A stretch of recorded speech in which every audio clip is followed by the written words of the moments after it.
Today, get on the hype train. Whoa, choo-choo. June announcements are coming. We're here to break it all down for you, share some light predictions. We will be doing a separate predictions video for Nintendo Direct. Right. But we're here to break it all down for you. There's a lot going on in the next week or so. Yes, we're going to go through all the big June events, tell you what's definitely going to be there, what's rumored to be there, what we think might be there. Yes. There are so many events happening between now and like the next like 2-ish weeks, and we don't know when this June Nintendo Direct is going to be there. We're going to be talking about that too.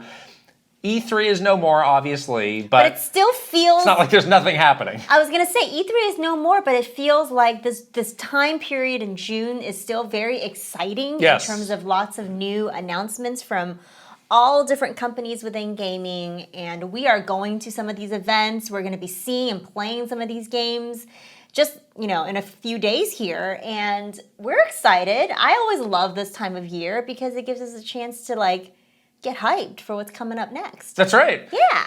We also have a great guest segment with Jenny Kimchica Windom, who is the host of the Wholesome Direct. So she's going to join us to talk about what we can expect in that and the whole cozy game genre in general. It's so great. Cozy and settle we got real snuggled up, talking to Jenny, and then she did settle this really big cozy debate that you and I have been having for about 2 years now. Don't want to spoil it, but we're not going to spoil it. But yes, she did settle the debate between us, which I have to yield because Jenny is the queen. She's the expert, the queen of coziness, and we have to yield to her. Yes. So we are leaving in a matter of hours. Oh yeah. For Summer Game Fest. I'm excited. We're doing something unusual. We are driving. Down. We live in the San Francisco Bay Area. We're driving down to Los Angeles. Don't ask why. I don't know why. Hopefully this didn't happen to anybody else. We were all set to book some flights, but it ended up being bonkers expensive. Yeah, flying to LA from San Francisco to LA, the flight is 45 minutes. Yeah. It's a tiny little baby flight. And they're going all day long. It's not you gotta get to one flight to Los Angeles. It's like a bus, basically. And somehow it was thousands of dollars. And then we were no, we're not doing this. This is ridiculous. You could fly to Japan for thousands of dollars. So we're doing a big road trip down to LA. If you guys watched Nintendo Minute, you would remember that we actually did this 1 year for E3. We've been actually wanting to kind of recreate the magic of the June announcement road trip. So we get to do it again this year, which is really cool. We're going to vlog everything.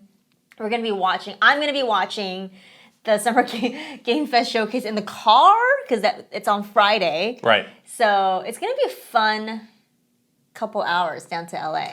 Yeah, we're vlogging the whole trip. So we're going to be there through the end of the weekend. We're going to the Summer Game Fest hands-on event. We're going to the Xbox showcase. We're seeing tons. Our schedule is the most full it's ever been. Yeah. This is our third year, I think, going to Summer Game Fest.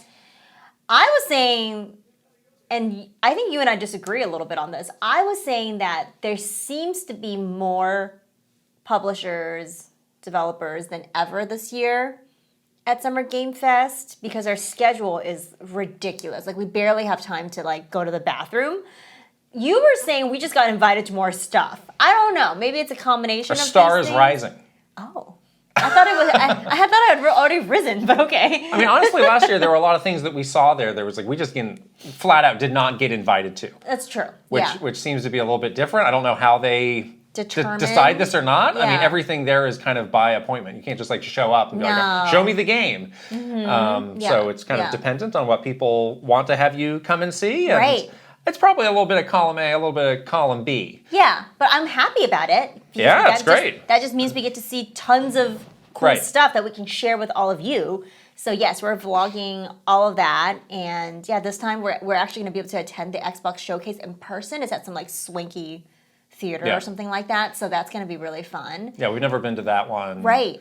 I went to, before I worked at Nintendo, I did go to a couple Xbox E3 press conferences, but this was a long time ago. Right. This was in the Jay Allard age. Oh. Yeah. The hoodie over with underneath my guy Jay. The sports jacket. Yeah. Bring that look back. Where is Jay? Bring him back. He's retired. He can solve all these problems. No, he's not. Yes, he is. He's working on like the next gen Zune or something. Zune? Yes. Oh, Bring boy. him back. The Microsoft Excel Zune is coming your way in 2025, people. Move over, GTA. Oh, the Zune is coming. Yeah, but if definitely has that like feeling, like this little like electric feeling of like we get to see cool stuff, things are gonna get announced. It feels good. It feels like that time again, which is exciting. Yes. Speaking of big, exciting trips, confirmed. Booked. We have booked the travel to Japan. Oh yeah. It is happening. It is happening late in September. We're going to be there around the time of TGS. I've never been to TGS, so I'm really excited. We're going to go to that. And we're going to go all sorts of other places. Yes. This is such a long time coming. I know, so excited. You know, we say this about everything on this channel, but this is truly something we couldn't have done without the support of our community. So thank you to everybody who made donations through super chats or super thanks to help. Bought a Kit Krysta controller because all those proceeds from that, we put it directly into the Japan fund. Right. So, yes, we have a packed schedule. We've been working on that, and we're going to be vlogging that nonstop. We don't know yet exactly like how many videos it's going to be. A lot. But we're going to be like basically recording everything. So that's going to be something fun to look forward to once we get into the fall.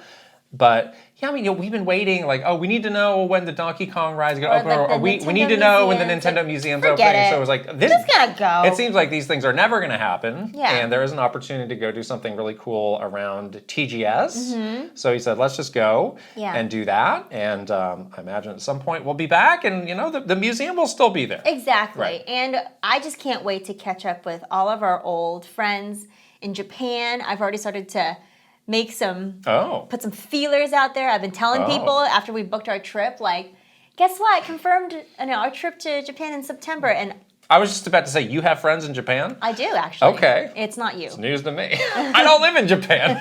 It's not you. What a silly thing to say. You're not my friend in any country.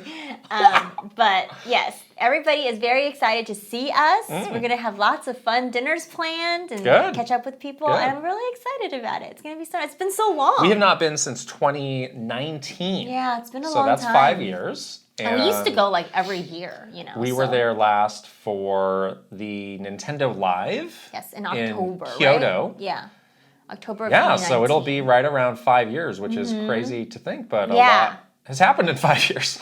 Yeah. So I guess that's right. Yeah. Wow. So a lot more to come on that as we get closer, but that's some exciting news. We also have one other video up on our YouTube channel that you should check out, which is us playing Star Fox Assault. For the first time. For the very first time ever. Yeah, a game that we both missed on GameCube. We both really like Star Fox games, but we haven't been really happy, I think, with the recent ones. Especially Star Fox Zero was pretty disappointing. But we have overwhelmingly heard from people in our community that Star Fox Assault is the Star Fox game. And if Nintendo could just remake this game or make a game in the style of Star Fox Assault, we would be like back on top with this franchise. And so we had to check it out for ourselves. And we definitely agree with that. It was so fun. We're going to talk about that more in the games we're playing a little bit later on. But yeah, it was really good.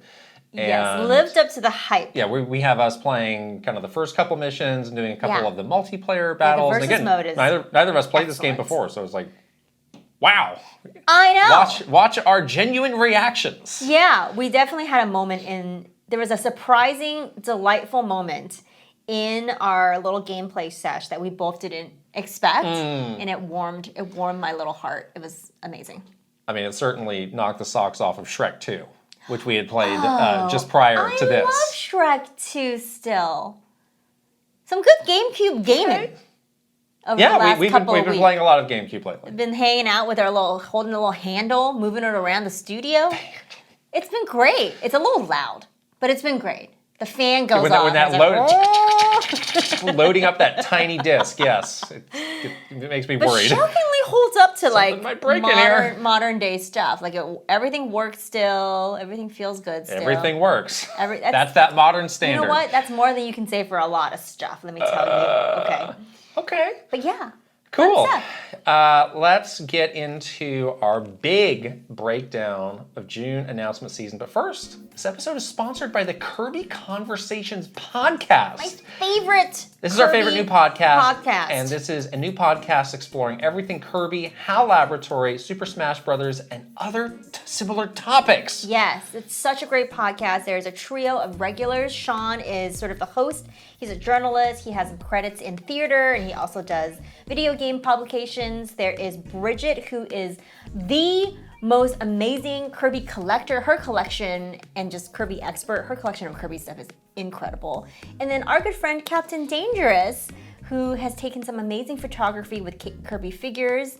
And the three of them together are just delightful, and they can bring you so much information about Kirby, but they deliver in such a friendly and accessible way, and we love it. That's what I love about it the most, because I would say I know a bit about Kirby. I don't know everything about Kirby like these folks do. And when I listen to an episode, I get the sense that they're trying to draw you in to everything that they love about Kirby. Like sometimes these very high level conversations can be like, I can't follow along with this. I don't know what you're talking about. Because you're making some reference, or you're talking about something that is so out there that only a true expert would understand. But no, I think this works for people like us. But I think again, if you are the true Kirby expert, you are appreciating it on another level. Oh yeah, and I've learned so much listening to this podcast. And I thought I knew a lot about Kirby, but I do not. And they have a new episode just came out on the canceled Kirby Tilt and Tumble 2, which I think is a fascinating topic. Yeah.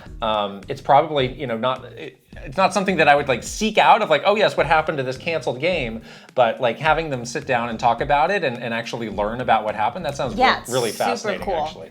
Yeah, they're also doing a new segment, which is a Q&A segment, which is going to be really cool because I think people in the community just have probably like us tons of questions for them about Kirby. We're actually going to be contributing our questions. Yes. We gotta think of a good one. So if you head over there and listen, you might hear us ask a question about Kirby and all things Kirby. Yes, you should check it out. They have new episodes out every other week on major audio podcast platforms, and they've recently updated their Patreon tiers, so check it out if you'd like to support their show. So we have all the links to the Kirby Conversations podcast in the episode description, and we really hope you check it out. Right here and in the description, yes. All right, here we go with our big roundup of the June things. The June hype train is leaving the station right now, guys. So let's talk all about the June announcements by starting with something that happened in May. The big announcements actually started last week with the Sony State of Play, which happened after we did last week's podcast. So, and we did a little bit of a video talking about what might Nintendo's reaction to this be? Right. But we haven't had a chance to talk in depth about what was in that. Mm-hmm. So why don't we just take a minute and do that? I'm not going to talk about everything, but just some of the highlights.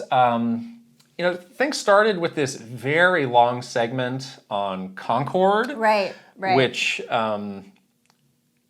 not a game that's getting a great reaction at the moment, and I think also matched our reaction. Right. It opened with this game. Obviously, I think they're trying to give you a game that launches in the next few months, and we were talking about how, as a Sony fan, having any game launch in the next few months is something.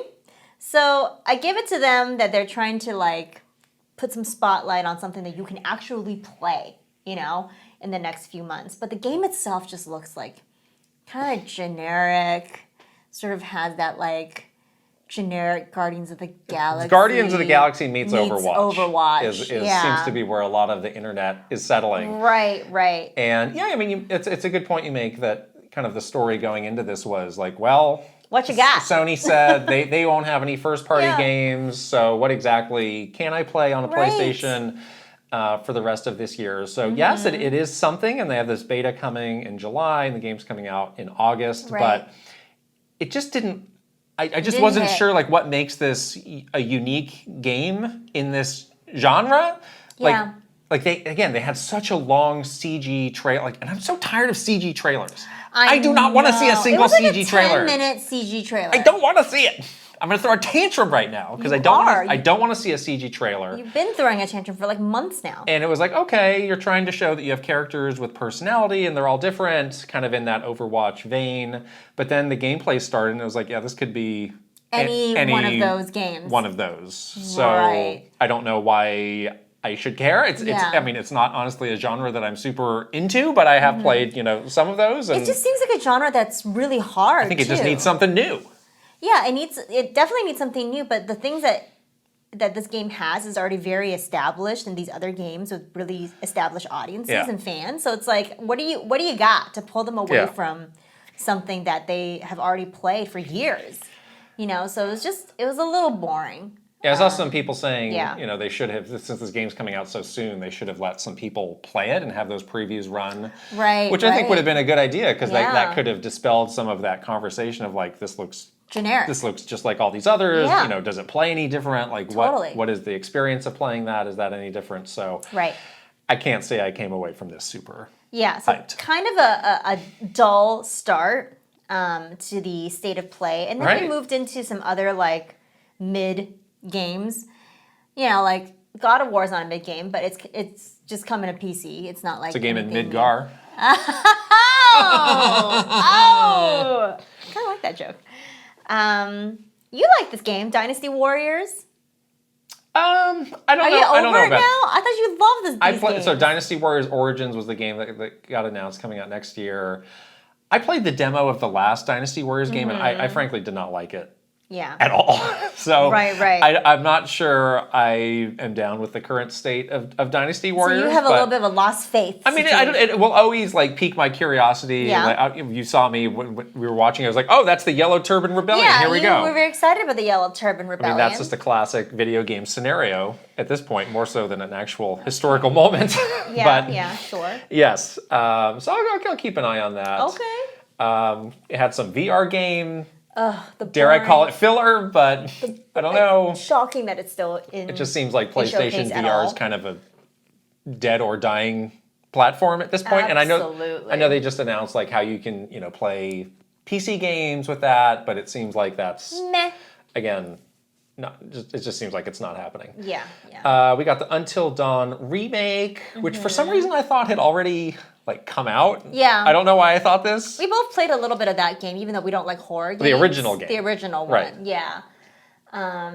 Sure. So I don't know. Yeah. But that's a game that's coming out fall. Silent Hill 2, another scary game that's coming out October. Shan't be playing that. 8th. Too scary. A lot of people debating like how faithful that looks to the original source material. I'll probably just play the original if I want to play Silent Hill 2. I don't want to play it at all. Did get some big stuff at the end though. So Monster Hunter Wilds, we got our first kind of proper look at some gameplay of that. That game looks fantastic. It's coming out next year. I have a feeling this is coming out sooner than later in 2025. I'm gonna guess March. They like March. Capcom. Yeah, I think this is like the Dragon's Dogma March game. Yeah. I think this is going to be really good. I'm super, super looking forward to. Oh, you think a Monster Hunter game is going to be good? Way to go out on a limb there. I mean, just wow. You're the one. Is that your professional opinion? Yes, it is actually. Okay, Doctor. I'm a Monster Hunter. All right, Dr. Yang. Just call me Dr. Monster. What? You're the one that got traumatized from a Rathalos scale. I like Monster Hunter. You're the hater. It did feel like they were taking another step forward. Yeah, totally. Like obviously the visuals look great, but there seemed to be more kind of character with kind of the human characters of like also like going on a quest, and these characters are like chatting you up and maybe seems to be hinting at some sort of a bigger overview. I don't know. I usually don't care about the story of a Monster Hunter. Usually there's really not much of a story to speak of. Like, but they've emerged from the whatever. The monsters are mad. There's some sort of cursed. We got to break the curse. Whatever. It's not why I play a Monster Hunter. Yeah, I'm playing for the parts. Right. The armor. I need to get the most ridiculous armor possible. But that game, we both are huge fans of Monster Hunter, so I'm really looking forward to it.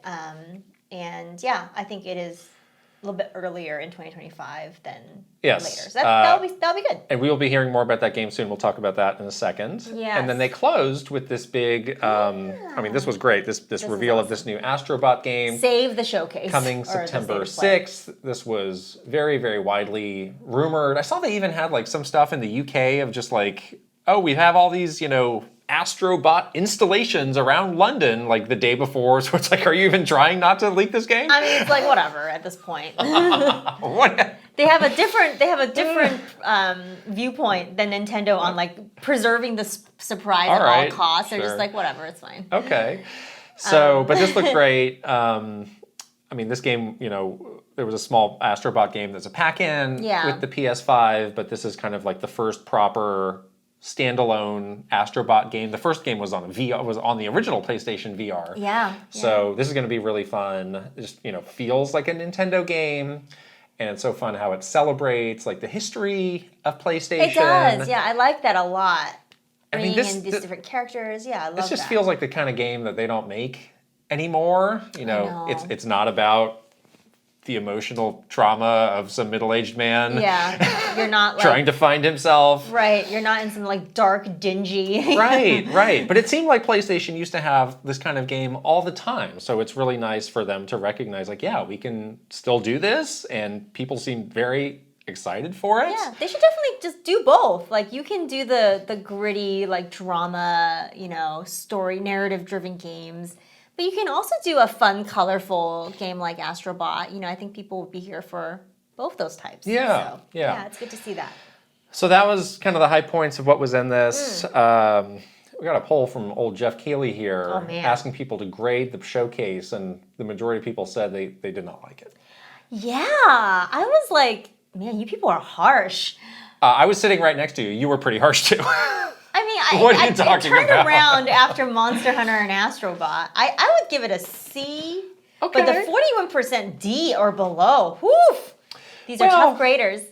I mean, again, this is when the big E3 showcase would have been. Yeah. So, some people just assume, like, okay, well, give me an E3 level show, and that's obviously not what this is. Right. And I mean, I think for them saying, like, yeah, we got nothing. Like, yeah, they did find some things that they have there. I think going back to that line, that was a bit curious for them to say in that way. Maybe there were some specific choices of words that maybe indicated that there was a bit more coming. Yeah, I think a C is probably. I think a C is probably fair. How I would rate it. Yeah, people are very they're hard to please these days. I mean, frankly, they're trying to tread water right now. Like they're in kind of this is like I mean, it sucks that one of your limited number of years as a platform is a transition treading water year, but it feels like that's what this is. It is, yeah. And I think, we both think that Sony usually does something around Gamescom, and that could be when they announce the PS5 Pro and maybe some other, game that goes along with that. Right. Maybe they're holding back like their big game around the holidays. And as we will get to, there might be more from them this week or sooner than that. Right. Yes. Okay, so that's Sony. Next, Summer Game Fest. This is probably, outside of the Nintendo Direct, the big thing that we have coming up here. Right. So this is happening this Friday. Wow. Wow. Per Jeff, more than 55 partners. What exactly does it mean to be a partner? I don't know. People that are participating? People who have given him content or money? Yeah, I think so. Or some combination of the two. Probably, yeah. I think that makes sense. Because, you see, like, Discord is on here. It's like, all right, well, what? Discord gave him money. Discord is the presenting sponsor. You want to go through these and say who gave him money and who gave him content? 2K content. I like this logo of the flexing man. I like that, too. I'm not sure what that one is, but I like it. I like that a lot. Yeah, there's a lot of interesting logos on here. Yeah. So we're getting close. Jeff did sort of like a video Q&A over the weekend where he was doing some expectation management. For this, he says, there will be definitely new announcements, but the show is largely focused on, I think, existing games that have new updates for fans. So he said also there definitely are things that are being announced, but this is not a show that has a lot of like coming in 2026 or 2027 or teasers for games that are years and years out. Right, so like near-term stuff. Right. The big thing about this little expectation management AMA was that there was so many rumors about Kingdom Hearts was going to get to that. We're going to get to that. Announced, and he really was like, please don't think that it's going to be here. I mean, he's been doing the expectation management for a couple events now. Yeah. And I think it's good for him to do because, people, their imagination run wild. Of course. And then, I mean, he cannot control what games people want to show. Right. Like he's not telling like, hey, Square Enix, give me the game. You better give me the Kingdom Hearts. Yeah, and then Square Enix would laugh in his face. Yeah, I mean he is kind of at the mercy of what people have to show and what people want to show. Yeah, he's like the orchestrator, but he's not the only game in town also. Right. He definitely does not have control over. Right. I mean, we've worked with Jeff when we were at Nintendo, and Nintendo decides what Nintendo's going to show, if anything, at any of Jeff's things. Right. You know, so. Right, and I think if you've seen one of his shows, you kind of know what to expect. Like there will be some cool stuff. I think last year he had some interesting guests. Yeah. Can we please get Nicolas Cage back? I would love that. I think really like Nicolas Cage. I think they said it's going to be about 2 hours, so it is always going to be a bit on the long side. Lengthy. Yep. So there is actually a good number of things that have been confirmed already for this. So let's go through that list. Monster Hunter Wilds. They're going to have a new trailer and a monster reveal, and the dev team will be there. They'll be on stage. Yeah, that's really cool. I'm excited to see that. Could this be where they announce some sort of a release date? It seems like here or TGS. Oh, you're going to experience a proper Monster Hunter, a new Monster Hunter at TGS. I know. You're not going to get to play this game unless we go to some sort of a Capcom event because they like us. It's going to be like a 36-hour line to play. I'm sure we can weasel play a our way 5-minute demo. I don't need to play it there. I'll look over someone's shoulder. But you can't even. I can't even see. I don't think you're prepared for the massive humanity, the proverbial sardine can that you will be in. And I heard it's like very hot, and I'm also very tiny, so I sometimes get like trampled at trade shows. So we'll see how that goes. I might not come back. Metaphor ReFantasio, they will have new footage and information for that. Those devs will also be in attendance. Yes. Pal World has said they will be revealing some new features. Okay, they were announced last year at this is something I want to point out. Fest. Some companies just hitch their wagon to Jeff. So you see consistency of like, okay, over the years, we will just give Jeff our information. So like Pal World last year, they had a big reveal with Jeff and they're back. So I think as you start to think like, well, what are the companies, what are the games that just kind of connect themselves to Jeff? That's one way to think about what could potentially be there. It's not a bad thing to hit yourself to. I mean, it's very consistently. Monster Hunter revealed at the Game Awards. I was going to say. And they're back. Consistent time frames of when you can expect and get things ready to get revealed. Yes. And there's going to be a huge audience watching, so it's a very low risk way to do it if you if you have something, right? Yeah. So, Batman Arkham VR, they'll have something new there. This one's interesting. Quote, the next iteration of one of 2K's biggest and most beloved franchises. What are some of 2K's biggest and most beloved? Carnival Games. Carnival Games, that's what it is. Roller Coaster Tycoon. I'm not putting any stock in this statement because it's just something you say. So verbose. It could be. It's such PR speak. Like, it could be something on the level of a Carnival Games. Great. I would say don't get your hopes up for this. Bring it.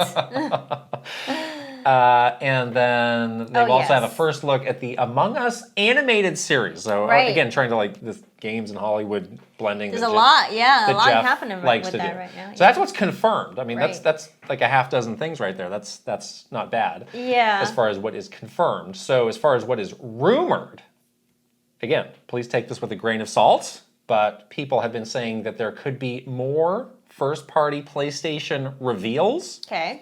I think they have done that in the past as well, where they had split the things. Their event first, and then I think they had some like Last of Us stuff either last year or the year before. So that would not be the first time. It's honestly, it's not a bad strategy. Not a bad strategy. By then, kind of drip it out. If you want to endure people, giving your showcase a D instead of putting it all there. Yeah. The Alan Wake 2 DLC. There was just a teaser for that happened this morning that I had to ask you to decipher for me because I haven't played the game. Confused. Yes, there's been lots of things. You seem confused too. I'm not confused. Remedy has been doing lots of things where they have like changed their YouTube channel. They've done lots of little teases on their own channels.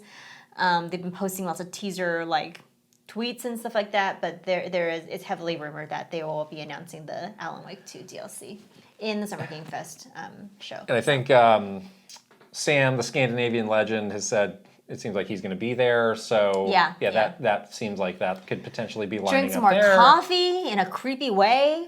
Great. Scandinavian people are obsessed with coffee. Well, it's in the game. You drink it in a very creepy way.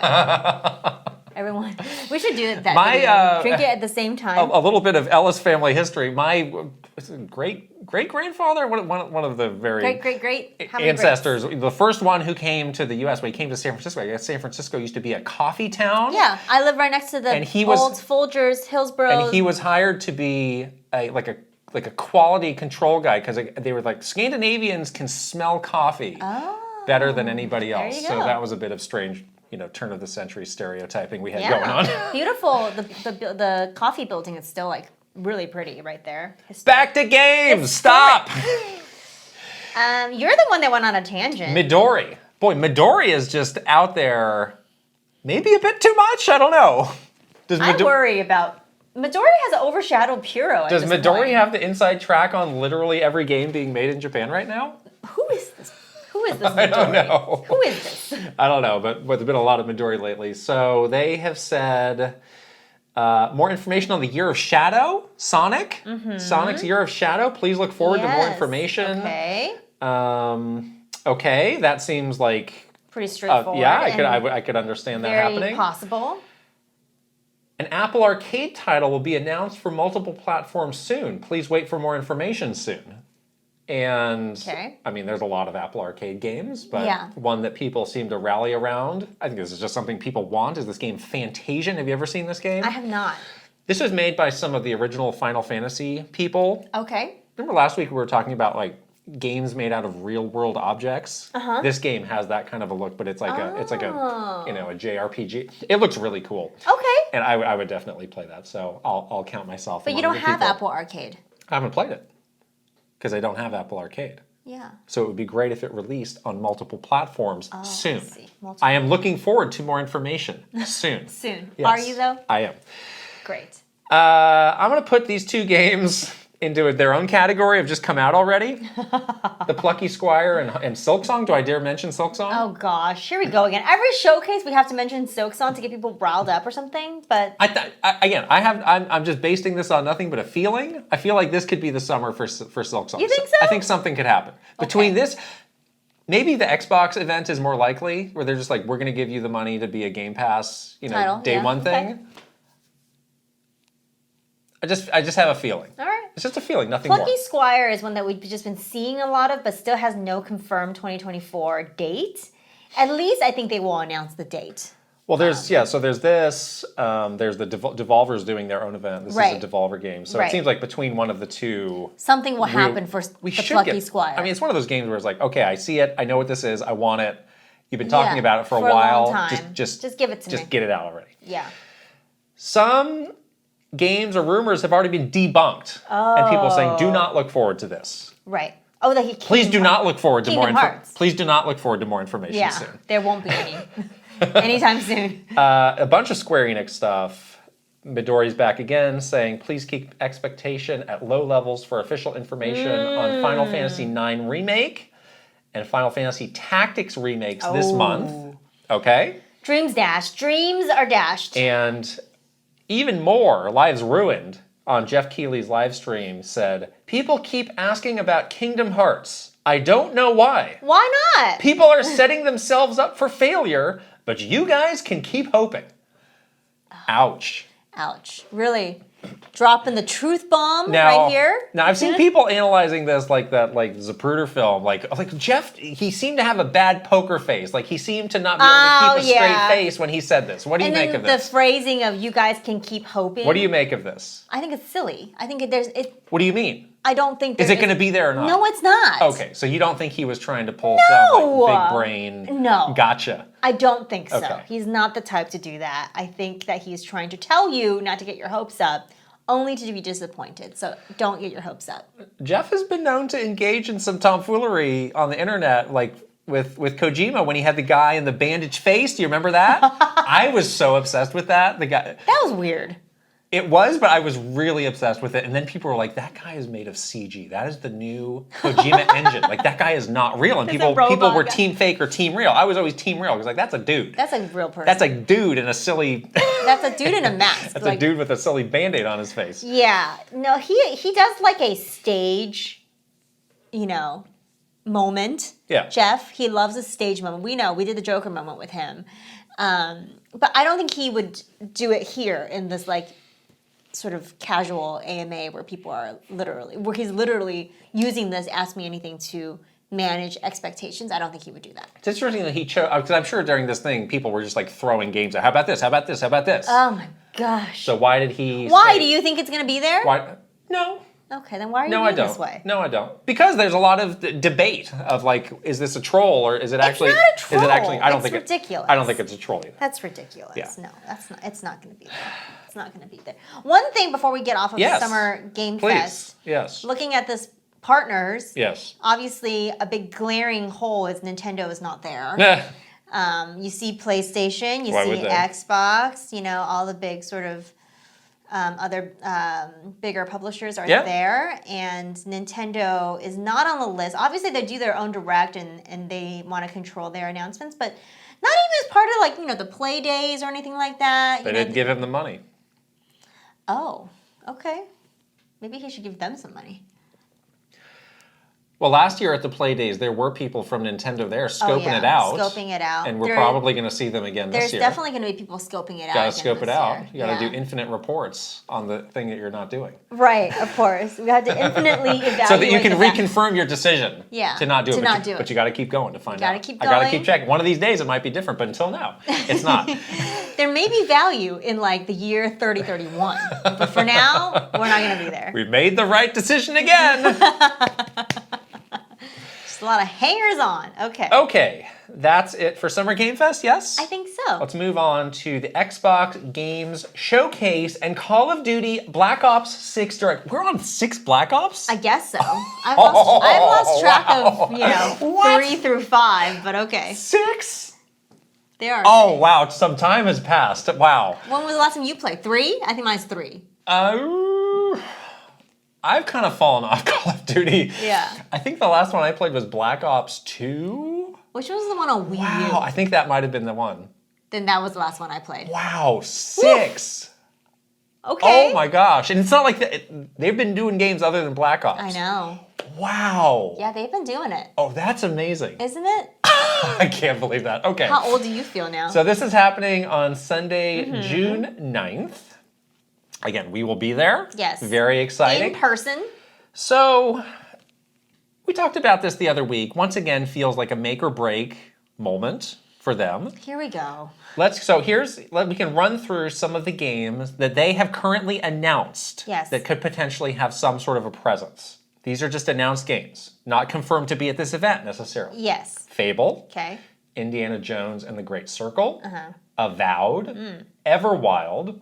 Perfect Dark, Marvel's Blade. Oh, yes. State of Decay 3. Okay. And I'm sure there's others that I have omitted. Missed. Yeah. But these seem like the big ones. Right. Which of these do you think we have a chance to see? I think Fable is pretty high on the list of chance to see some real gameplay this time around. They've been showing it in these showcases for years now, it feels like. We've yet to see, like, there's been a lot of, like, kind of humorous teaser things, which are fine to showcase, like, that aspect of the game, but we have yet to see true gameplay of any sort. So I think that would be nice. Avowed and Indiana Jones, those are this year games. Right. So it seems like we're definitely going to get something for those. Yeah. I don't really want to see anything that's coming out beyond like the first half of next year. They need to stop making this mistake. Exactly. Because then you just end up with this huge list of games that are announced, and people are like, when is this coming? I don't know anything. I don't know. Who knows? And you just can't get excited. Right. And then people just get annoyed. Right. And I'm officially annoyed. And you get forgetful too, because like you won't hear about it for a few months, and you have to like readjust yourself again to think about like, oh, what have I seen of this game? What have I haven't seen about this game? Like I just can't keep track of all that stuff, you know? I don't want to see a single CG trailer. There's going to be CG trailers. That was a big issue they had last year. There's definitely going to be CG trailers. Like to what degree does this game exist? And stop saying things like captured in engine. I hate that phrase. That doesn't matter to me. Yeah, it's still not gameplay. Show me somebody playing this game. Literally have someone with a controller play this game and show it to me. Like, that's all I want. Yeah. So, yeah, I mean, I would love to see Fable. That's probably the game on this list that I am most excited for. Yeah. But if it's not ready and if it's not coming out in the first half of next year, don't show it. It's got to be coming out. They need people to focus on the now. Like, why do I care about this platform right now? It's got to be coming out soon. I mean, they've been showing this game for years now. How is this possible? A lot of these games have been having this stories of like, oh, it's been a troubled development. So that was the same thing with Perfect Dark. No. Remember, they had to bring in the Tomb Raider devs to come in and help on that. That was a whole thing that they had to do. So I don't know. Look, if it's not ready, don't show. I'm not going to be mad if it's not there. Just don't show it. They need to focus on the now. They're going to show it. They need to focus on the now. They need to learn. Do you think we see like actual people in this? Like, do you think Phil Spencer will show his face in this, or is it just like roll the trailers? No, I think there'll be actual people in it. Okay, because he has not really been seen or heard from since the big closing of the studios. Yeah, no, I think so. I think he has to get out there. He has to say something for their big announcement. What's he gonna say? What should he say? Some PR jargon, I'm sure. We are so excited to bring all of We've never had a stronger lineup in the history of the Xbox platform. We are here to bring gamers to games to gamers of all kinds. Blah, blah, blah. Gaming is more accessible than ever on Xbox platforms. But yeah, he's going to be there. Yeah, it will be like a very, I think, press conference. I think they need to ditch the whole like big picture, pie in the sky, kumbaya story and be like, let's get nitty gritty. Let's tell you about what you're going to be playing in the next like 3 to 6 months. Yeah. Let's check this out. They're not going to do that, but they should. Quite a few things are rumored. Mm-hmm. The most off-rumored thing being a new Gears of War game. Yeah. What do you think of that? Do you like Gears of War? I played a few Gears. I played some Gears in your day. I don't mind Gears. I loved the first 3 Gears games. I feel like we played some of it together, actually. Really, really loved the first 3, but kind of fell off after that. Like it was kind of never the same after that. So I don't really know how I feel about this. Mm-hmm. It's like it's a series that I would be glad to get back into, but only that if they whole have kind the of spirit that kind of spark and spirit may just be gone. Right. I don't know. You have to recapture that. I don't know. We'll see. A lot of rumors around this Doom game, Year Zero, which was in some of those leaked documents from the acquisition, and that's supposed to be some sort of a prequel game. It has been. Let's see, the last Doom game I think came out in 2020. Remember Doom Guy and Isabel hanging out? Oh yes. So that's 4 years. Seems like they could presumably have something to show there. Yeah. This people, I don't know exactly where this teaser came from, but people have been talking about, quote, a return of a classic Xbox 360 JRPG. Okay. Which could mean a very small number of things. Blue Dragon being the one. Never played that had Akira Toriyama art in it. I never played that one. It's not beloved by most people, I would say. Did you play it? No, because it did not get good reviews. Okay. So it's kind of like I don't know, it's like a big whoop for nothing. Okay. To me. It's like there's a very short list of Xbox 360 JRPGs. Right. And I'm not sure they're all super beloved. Square Enix games. Some people seem to think there's going to be something there. Finally. We got another Midori tweet. New information for Visions of Mana will be revealed soon. Please look forward to an update on the release date and more information on this title soon. This was the game that was in the developer direct. That's right. Again, sticking to that theme of games and companies stick with through the life of a game. Yeah, one platform. It seems like reveal news. They may just have some sort of alliance with Xbox to show the stuff here. Right. That's fine. I'm not super hyped, but I thought that game looked okay. Yeah, it looked good. Fine. Other Square Enix things. I mean, there was that whole. I think that was at TGS where Phil Spencer, was announcing like, "Oh, we've got this big new. We're back with Square Enix." Yeah. Square Enix is going. They went big multi-platform. Yeah. Could they have something interesting ready by now to talk about? Maybe. Could be. Maybe. They get Kingdom Hearts? Oh. No, I don't think so. I don't think so. That would really get the people going. That would really get the people going. Jeff Keighley's like, I told you. Don't get your hopes up. I told you. He's like kicking back. Whatever.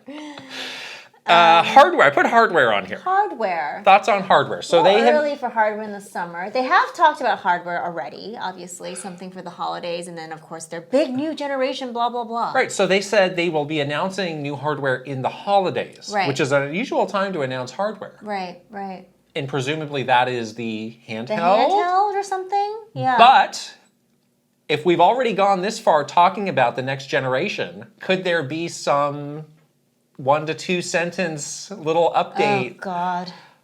Using the power of the cloud and the cell processor. Sure. And now artificial intelligence. Oh. That just seems like a bad idea. I hope they don't do that. Do what? Announce hardware. Well, mention hardware? Yeah, I don't think they should do that.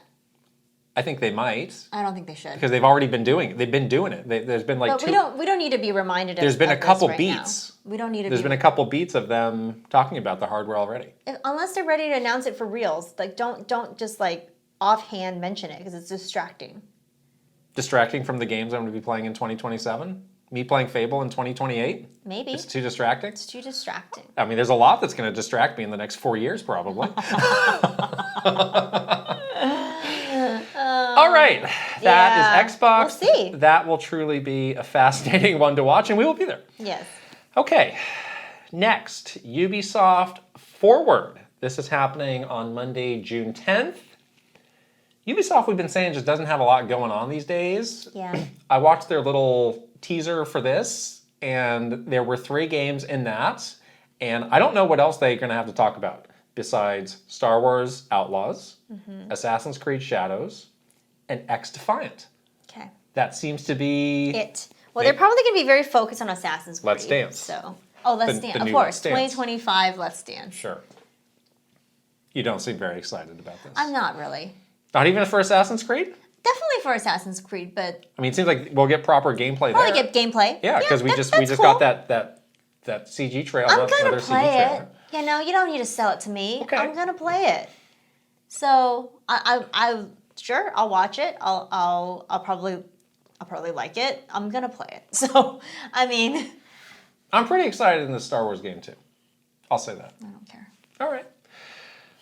So maybe this is not as big a moment as it was in years past, just because they just don't seem to have that many games. That's fine. Yeah. You know. All right. They have. Does Ubisoft have Kingdom Hearts?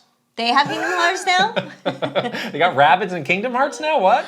Oh, Don't do that. A Mickey rabbit? No. Oh, no.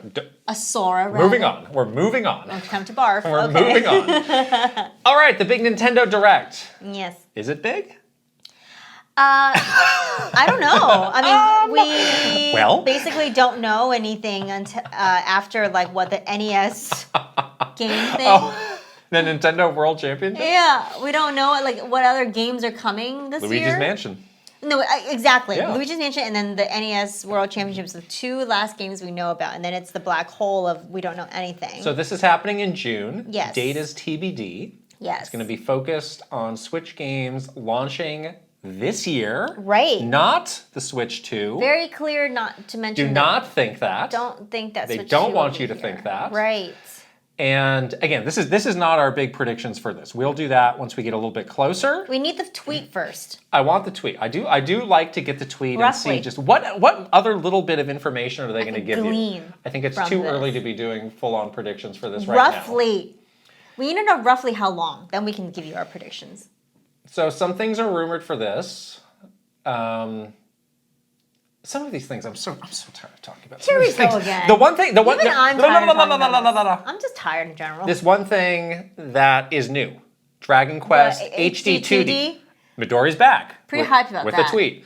Hyped about that. I am currently hearing that Dragon Quest 3 HD 2D will be at the next Nintendo Direct. Give it to me. Okay. Hype. So that's something good. That's cool. And people, that's super cool. There have been some discussion of like, well, maybe this project has expanded beyond just Dragon Quest 3 to the first 3 Dragon Quests. Wow. Remaster all 3 in HD 2D. Yeah, that would be cool. That would be great. Yeah, that sounds great. I would love that. I would be down with that. I would love that.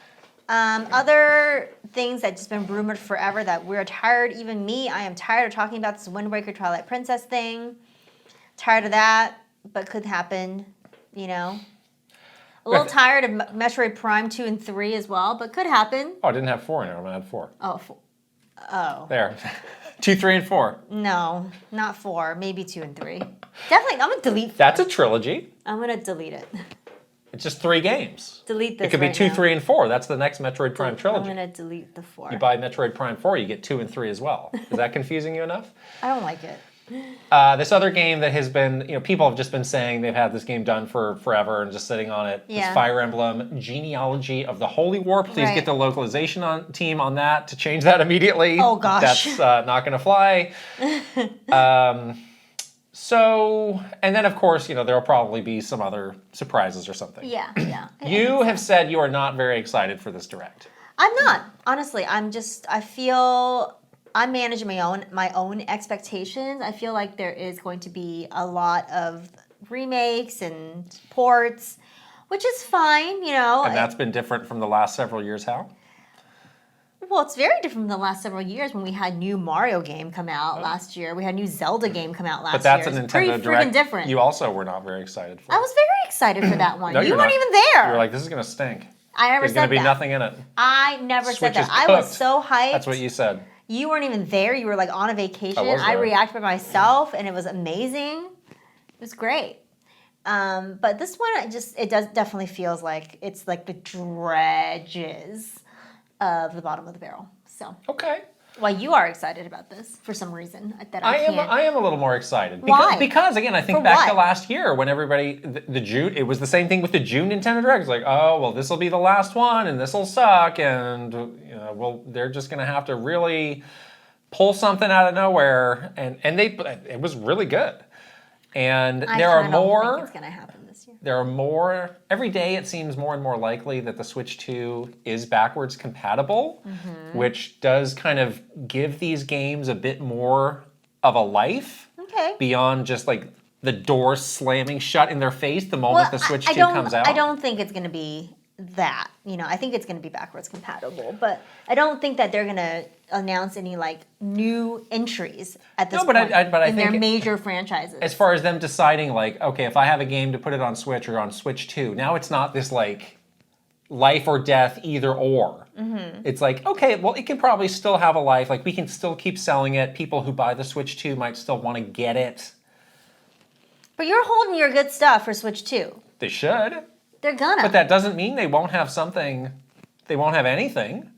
I don't think they're not going to have nothing. We have this big holiday season coming. The big last holiday season. You got to have something for that. Mario Party, here we come.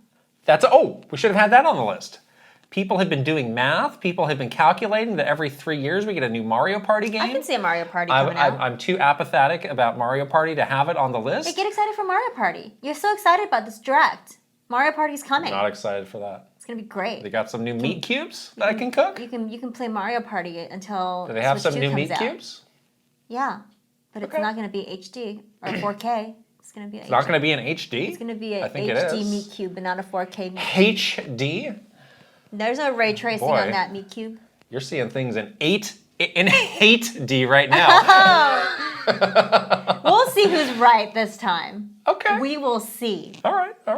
You're gonna set yourself up for disappointment. I'm very rarely disappointed. Really? Yeah. I'm often disappointed. No.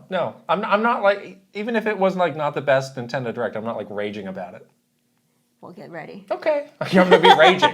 I can't believe what they just did to me. Get ready to rage. I have been personally wronged by this Nintendo Direct. When Ubisoft Kingdom Hearts comes out only on Xbox Game Pass, you're going to be mad. Jeff Keighley.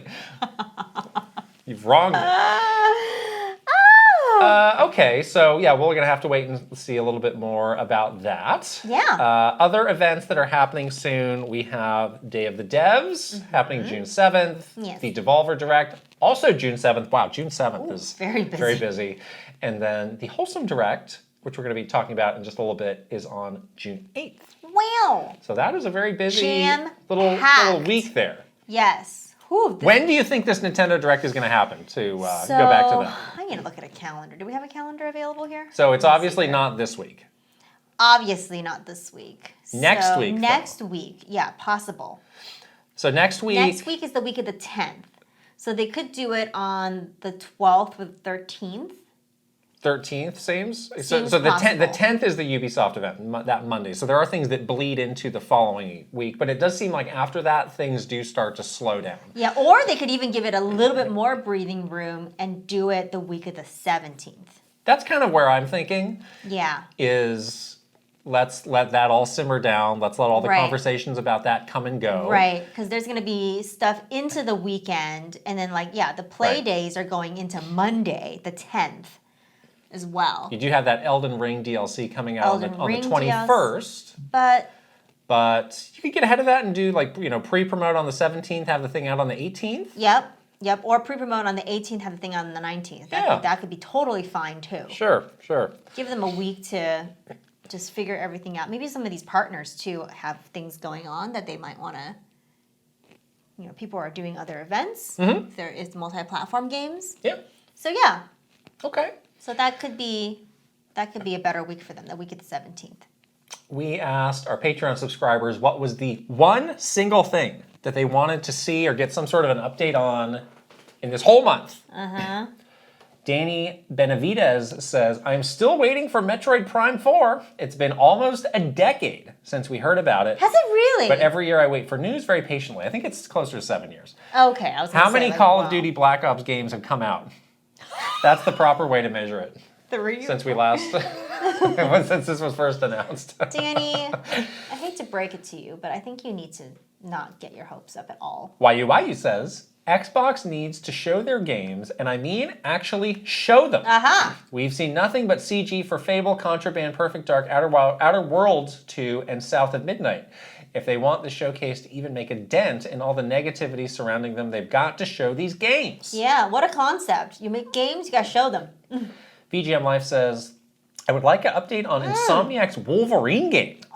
With the Deadpool movie this summer, it feels like it could be fun timing for more info on that game. Even if it's not coming out this year, maybe we could get some Spider-Man 2 DLC with a Wolverine cameo. I like that. So, that's big picture. The Spider-Man 2 DLC has been teased for a long time. Yeah. But supposedly with Daredevil.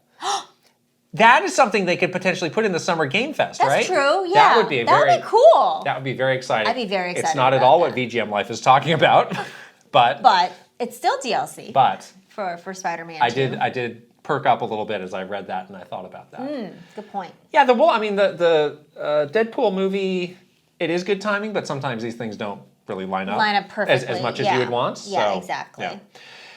And Kyle LaBeouf says, I would love to see new Zelda. I feel like a broken record talking about potential Wind Waker or Twilight Princess HD ports, but in this year of transition, the Switch is ripe for it, especially coming off the success the series has been seen recently. To be honest though, any ports or remasters of Zelda titles to the Switch would be amazing. I'd like to see Link Between Worlds get a release on a home console. Ooh, that would be cool. Would that excite you? That would excite me, actually. All right, pick one of these three to get. A remake of Wind Waker, Twilight Princess, or Link Between Worlds. Pick one. Only one? Pick one. Wind Waker. Okay. Wow. Just want to play it again. All right.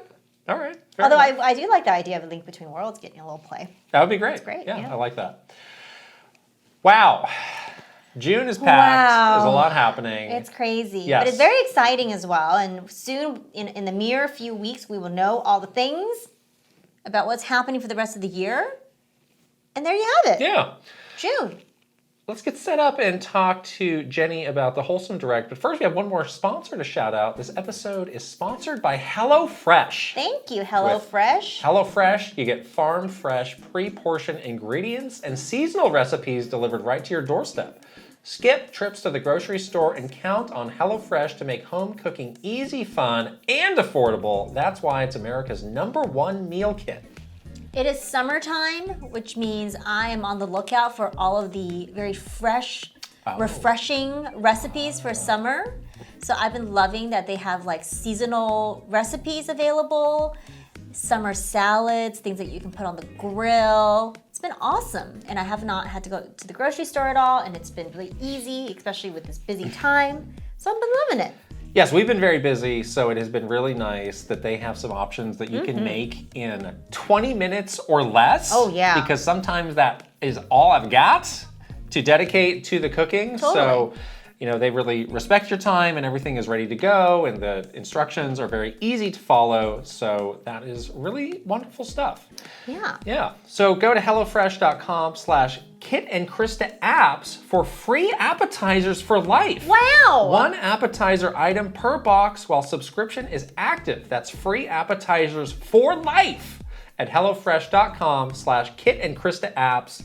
HelloFresh is America's #1 meal kit. And we'll put the link right over here and in the description below. Go get your free appetizers. All right, let's talk to Jenny. So we're here with our very special guest, Jenny. Welcome. Of Wholesome Games. Welcome, Jenny. We're so glad to have you on the podcast. Hello. I'm so excited to be here. Long-time listener, first-time visitor. I know. That's so funny because when we were talking, we were like, I want to get Jenny on the podcast. When I finally chatted with you, you were like, oh my gosh, I've been listening to it. I'm so excited to be on. So I guess it's perfect. Yes. So we want to talk to you a lot about Wholesome Games and the Wholesome Direct, which is coming up. But just for starters, can you tell people how you got started working in games? Yeah. Oh my gosh. Working in games. So I was formerly a teacher. I actually taught middle school and high school for a number of years. And on the side, I was uploading content just for fun. And I was also trying to figure out ways to record snippets to bring into the classroom. And so I was just like, let's upload to YouTube. And a company randomly saw my YouTube videos, and I was pretty much only covering indies, which at the time it wasn't as big of a thing and people weren't really covering those types of titles. And so they ended up hiring me to create content for them. Eventually I started doing community management, and it kind of all grew from there. And I ended up choosing to leave education and then going into video games about a year after doing that, sort of both simultaneously. So yeah, it's kind of a random discovered on YouTube thing that happened. You do have a very sweet personality, so I can see you being a teacher. I didn't know that actually until right now, but now that you told me, I'm like, I can see her standing in front of a classroom at the chalkboard. I could see it. You're not cut out for that. Yeah. I'm not. That's my point. You're the opposite. I would feel yell at the kids. No, I couldn't do it. That's amazing. Well, you are a huge part of Wholesome Games, which is having Wholesome Direct just in a few days. Very soon. Very soon, which is exciting stuff. But we wanted to talk to you about Wholesome Games because it's just such a unique event and channel that you run, and you highlight some of the coziest games out there. How did Wholesome Games become Wholesome Games? How did you guys come up with the idea of doing a Wholesome Direct? We want to hear all that history. Yeah. So Wholesome Games was originally founded, it was Matthew and James, they're brothers, they're game developers, and they created the channel on Twitter originally together. And shortly after, we kind of just found each other on the internet. I think I was creating content about, I didn't call it Wholesome Games at the time, but essentially I was already creating content about these types of games that are a bit more gentle, a bit more non-violent, about hopefulness and joy. And they were doing the same things. And so we just connected and we got in touch and kept talking. And so we became friends after that. But what really kicked us off was actually around 2019 when everything shut down. All of the showcases that were happening that were physical were these opportunities for developers to show off their games, and those were lost. And so we said, hey, while folks don't have a physical showcase, why don't we just to do something that brightens people's day, helps out these developers that we really care about? Let's just do a little showcase. We'll put together some of the games that we really love, that we've curated before on our Twitter, and we'll just do this for fun and do this to brighten some folks' day because we're all in a really dark time right now. And the reception to it was extraordinary. Folks were really excited. I think it was really cool to see other people feel what we'd already been feeling, where it's finally finding other folks who have the same sort of aesthetic and genre interests as we do, where it's we don't want to play a lot of shooters. I don't mind them. It's just not the kind of game I like to play personally. And so finding other people who just love the same thing as you is so powerful. It's why the internet's so cool. And just after that first Direct, we realized this was a niche and this was a type of community that people were craving. And so it's just grown immensely from there. Yeah, I think we both discovered you and Wholesome Games in 2019. And you're so right. It was such a dark, sad time for everyone. We were all just excited to have like this kind of joyful, like very like like you said, gentle event, and it was like the perfect time, and it was been great to see how much it's grown, and absolutely there's a space for this type of event, showcasing these types of games in the industry, I think. Yeah, and I remember that was also the first year of Summer Game Fest, and Jeff was kind of putting together, just this master summary of everything that was happening in the industry. Like, do you happen to know how he how did like the Wholesome Direct or Wholesome Games catch his eye? Because it's become such a like big part of that overall programming that he does now. Yeah. Well, it was us reaching out and us talking. Jeff and it has been wonderful. We've been able to just email with him, get on a couple calls, and I think what's been really cool is that one of the big feedback points that he's gotten before is, hey, Summer Game Fest is great, but it really caters to a specific type of player, a specific type of gamer. Why can't we expand that a little bit? And so I think he saw that feedback, and what was nice is that he realized like Wholesome does have an audience that is different than the one that his showcase curates, and it deserves its time to shine and its time in the spotlight. And so he's been great in just terms of bringing in, not just with Wholesome, but with a lot of other showcases, bringing them into that Summer Game Fest energy and that fold, and allowing these smaller showcases and these showcases that are a bit more niche to have their time to just like be a bit more visible, and so more people can learn about it. Because we're still getting folks, I think every year, they're like, we've never heard of this before. What is this? This is really cool. And so it's just a testament to how big the internet is.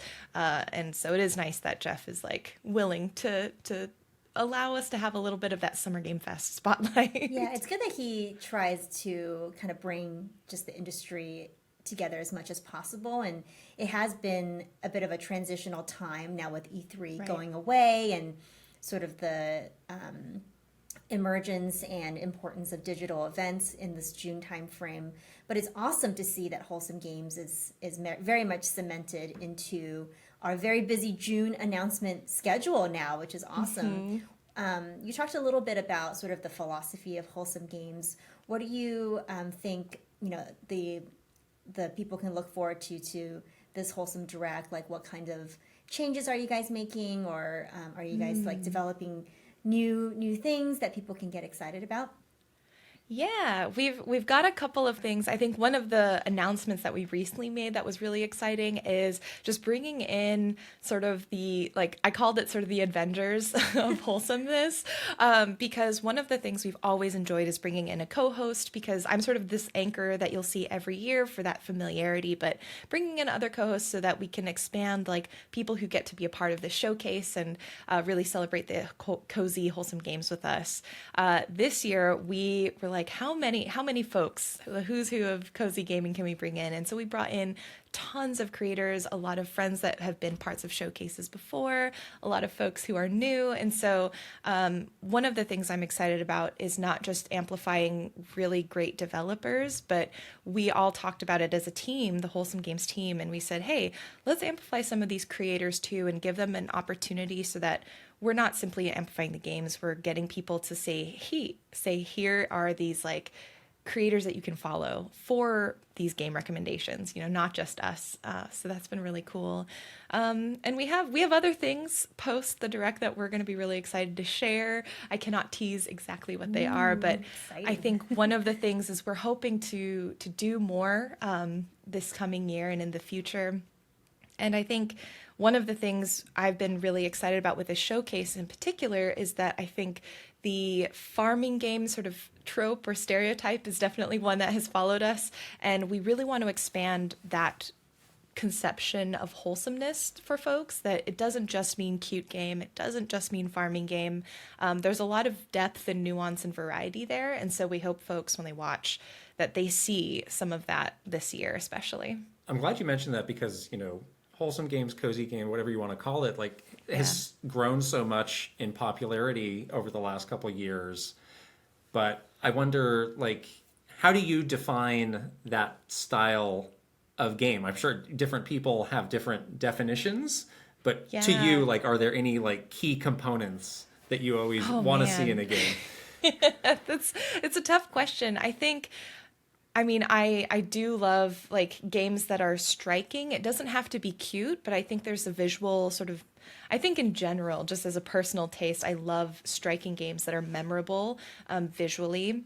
But I think in terms of wholesome games, what I personally look for, we have a team of, 4 of us who curate the games for the showcase. And so we each have something slightly different. So yeah, I'm just speaking for myself. But I really look for what are some of the themes that they're bringing through, and if they have a narrative, I use the word hopeful a lot. Generally, I don't mind if a game gets a little bit heavier, gets a little bit more sentimental, maybe brings in topics that at first glance doesn't seem quite wholesome. I think one example we go back to quite a bit is just Spiritfarer, where it's a game that, when you look at it, a game about ferrying spirits to the afterlife, you're like, oh, that seems maybe not the most positive of games. But when you play the game and you actually understand the themes of letting go, but in a really gentle space, and they facilitate that in a really thoughtful way, that to me is very wholesome. So I really like to look at games with that kind of narrative, thematic thoughtfulness behind them.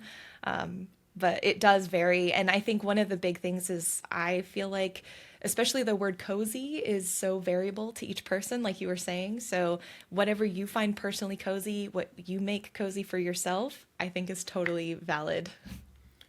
Are there ever moments of like debate or disagreement within the Wholesome Games community? Because it seems the games are meant to make you feel good, to make you relax, and obviously there's a lot of debates that are happening in different parts of gaming. And we put out a video recently of what's a remake versus a remaster, and some of the comments for that got a little unhinged on what seems heated. Like a very basic topic, but I'm wondering, does the community kind of extend that feel of the games into how they interact with each other?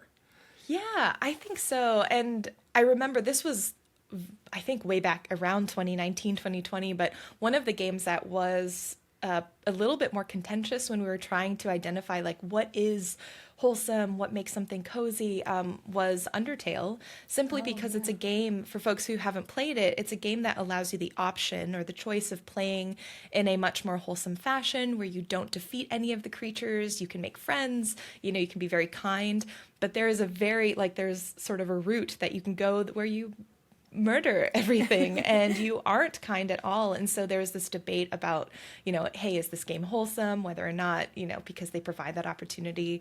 I think one game that we also talked about quite a bit that I personally find very wholesome was Untitled Goose Game.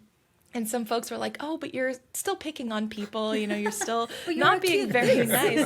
And I know. And I was like, no, but here, the power dynamic is you're this underdog goose going against humans. I think that's totally wholesome. Yeah, you're not murdering the humans, too. That's exactly. That's where we draw the line. It's all in good fun. Yeah. So I think there is plenty of debate. And I think for me, what's exciting is more this idea of we're getting people to think about, at the end of the day, it's a word, we all are putting meaning to it, but it's getting us to think more critically and really examine why we think something is the way it is. I think it's the teacher in me. I just love that it's getting people to talk about that and to just, whatever you decide, you can have that be valid for you. Right. You were mentioning how, back in 2019 when Wholesome Direct really kind of started, I think in that year we did see the emergence and probably popularized a lot by Wholesome Games and Wholesome Direct, just this genre of cozy games becoming a thing. And now you kind of see a lot of game developers or studios that basically go out of their way to categorize their game as a cozy game or to be known as, we are a studio that only makes cozy games or only makes wholesome games. How do you think, the environment around cozy games has shifted from where it started to where it is now?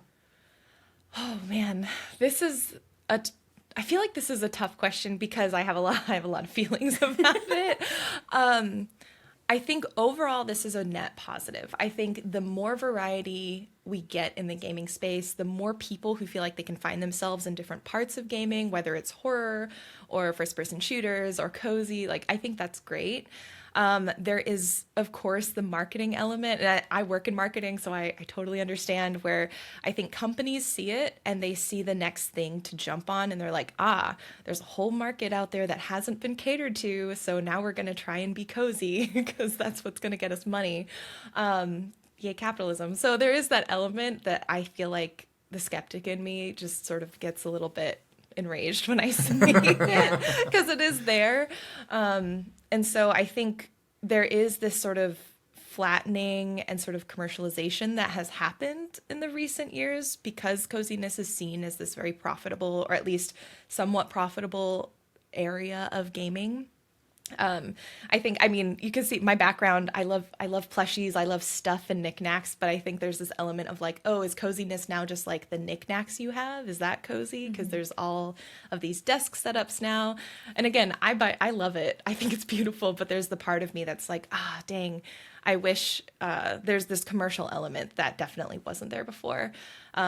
But again, I think even with that, it's a net positive of having more people feel excited and welcome in the gaming industry, to see more people passionate about this type of play and this type of game experience. So yeah, I think it's complex for sure. That's a great way to put it, because I remember the Nintendo Direct where it was just packed with, farming games or seemingly cozy or wholesome games. And then you started to see these types of games being made by bigger and bigger studios who are just looking at this as like, this is the market opportunity. Yeah. And I also had some weird feelings about some of those. I was like, I think this is getting away from the ethos of where this started, but you really did a good job. I like how you defined it as a net positive. Yeah, I think so too. There is some good coming of this. Yeah, I think we all kind of are smart enough, at least, to understand that there is a marketing element that you have to recognize and acknowledge. But I think net positively, there's still a much higher percentage of developers that are just making a game that they love, whether it's cozy or not cozy or whatever.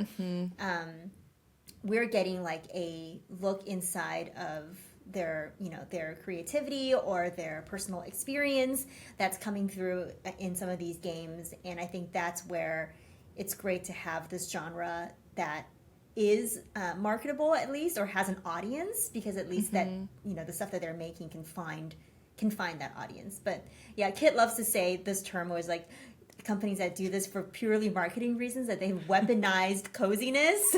Don't do that. Yeah. So true though. Yeah. Well, and I won't name specific titles, but there are certain titles where, they've got cozy in their taglines, and you play them and you're just like, what is this? Yeah. This They're isn't just though. checking off boxes that say them something is cozy, but it's it's lacking the depth and the personality, because you're literally doing this for, you have a criteria of how to hit the market, and you're checking those boxes. So right, it's very interesting to tough. see how the space has developed over the last few years, because it certainly has grown from something that I think had no audience at all, or an audience that wasn't very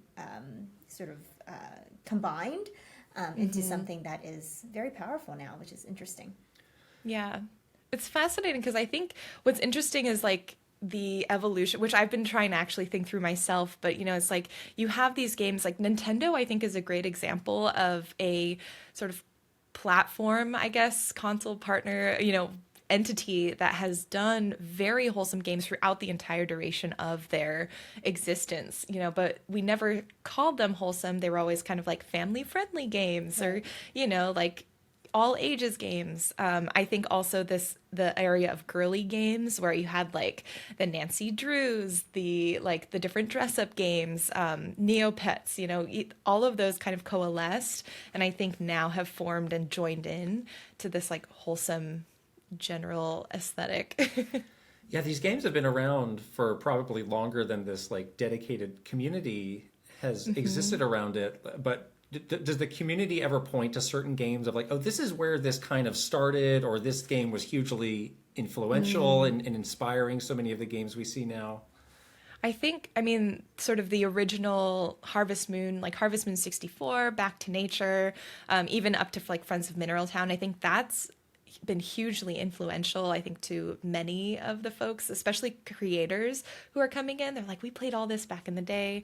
But yeah, I think probably that's the one I hear the most, I think, for folks. Yeah, I think for me, I think Katamari Damacy, even though I don't know if anyone else would necessarily call it wholesome, but for me, it's like the quintessential sort of wholesome/indie game that really started that feeling for me. I love that. That's a good example. That's one that you would not typically categorize, but now that you say it, you know, kind of conceptualize it as a wholesome game, I can see that because it's such a hopeful, joyful, almost a little bit like weird, but in like the best way, you know? So yeah, I can totally see that. We're huge Katamari fans here. Yeah. Yes. For people who maybe like want to get into this genre or this type of game, but like don't know where to start, are there any just like, this is the Wholesome Games starter pack, like you got to get these? That's a great question. I think Spiritfarer, the one that you were talking about before, is the one that actually got me realizing that there is this whole genre. I used to call them before bed games, before they were called cozy or wholesome games, because that's what I used to do. I would get cozy in bed. I would like play all my like scary console games like when I'm like wide awake in the middle of the day, and then when I'm like getting ready to go to sleep, I would boot up like Spiritfarer or Stardew Valley or Animal Crossing or something like that, and then like you get all cozy in your bed and you play like a very, you know, kind of more chill game. But yeah, I mean, all the ones that you mentioned, I think are great for the starter pack. One that I really love to point to all the time is A Short Hike, simply because it's also not a farming game, but it's one that is like, it's like open world. You can do whatever you want. It's short, so you can finish it in just a couple hours, but it's just wonderful. I think I worked on this game, so slight bias, but Garden Story, I think, is a highly underrated wholesome game. Wildflowers is another one, I would say, which is, it's this like farming game, but they have a bit more of a narrative around it. And it's really about this woman who's like coming into her own, learning about her sort of witch powers, but also dealing with some of the struggles of the town. And it's actually quite developed and like really well written. So those are just a couple that I'd recommend. That's a great list. Yeah, I'm thinking really of some of my favorites of like, I have A Short Hike, Little Gator Game I would put. Oh, Little Gator Game, so Highland good. Song from late last year. Yeah, there have been so many. Like, it's amazing how this genre has just exploded and put out so many like really great games over the years. Totally. I recently played the Planet of Lana as well, which has moments of uncoziness, but I think if we go back to the hopeful message, sort of this, you know, especially because you have a little friend with you as well, this like very like cute companion that you're you know, you're developing this relationship with them. It's such a beautiful game as well. So super cinematic. I really loved that game. Very cinematic, very cinematic. And as far as I think another one, just to say, because it's like, I think if folks are listening to this or watching this right now as it releases, the Steam Next Fest is happening and the demo for Tiny Glade is out. And if you have not played Tiny Glade, I think that is also, there's no story to it. All it is one of those sandbox builders where you're just building cute castles and ruins and cottages. But something about it feels so gentle and it's super polished. Like when you play it, you can hear sort of the bricks being laid down and the grass tufting, and it's very, very fun. So if you like sort of sandboxy builders, try that demo. It's very good. That sounds awesome. Yeah, we wanted to ask, like, are there also any other games that have just come out or on the horizon that you are particularly excited for? And that's a great example you just gave. Yeah, Tiny Glade for sure.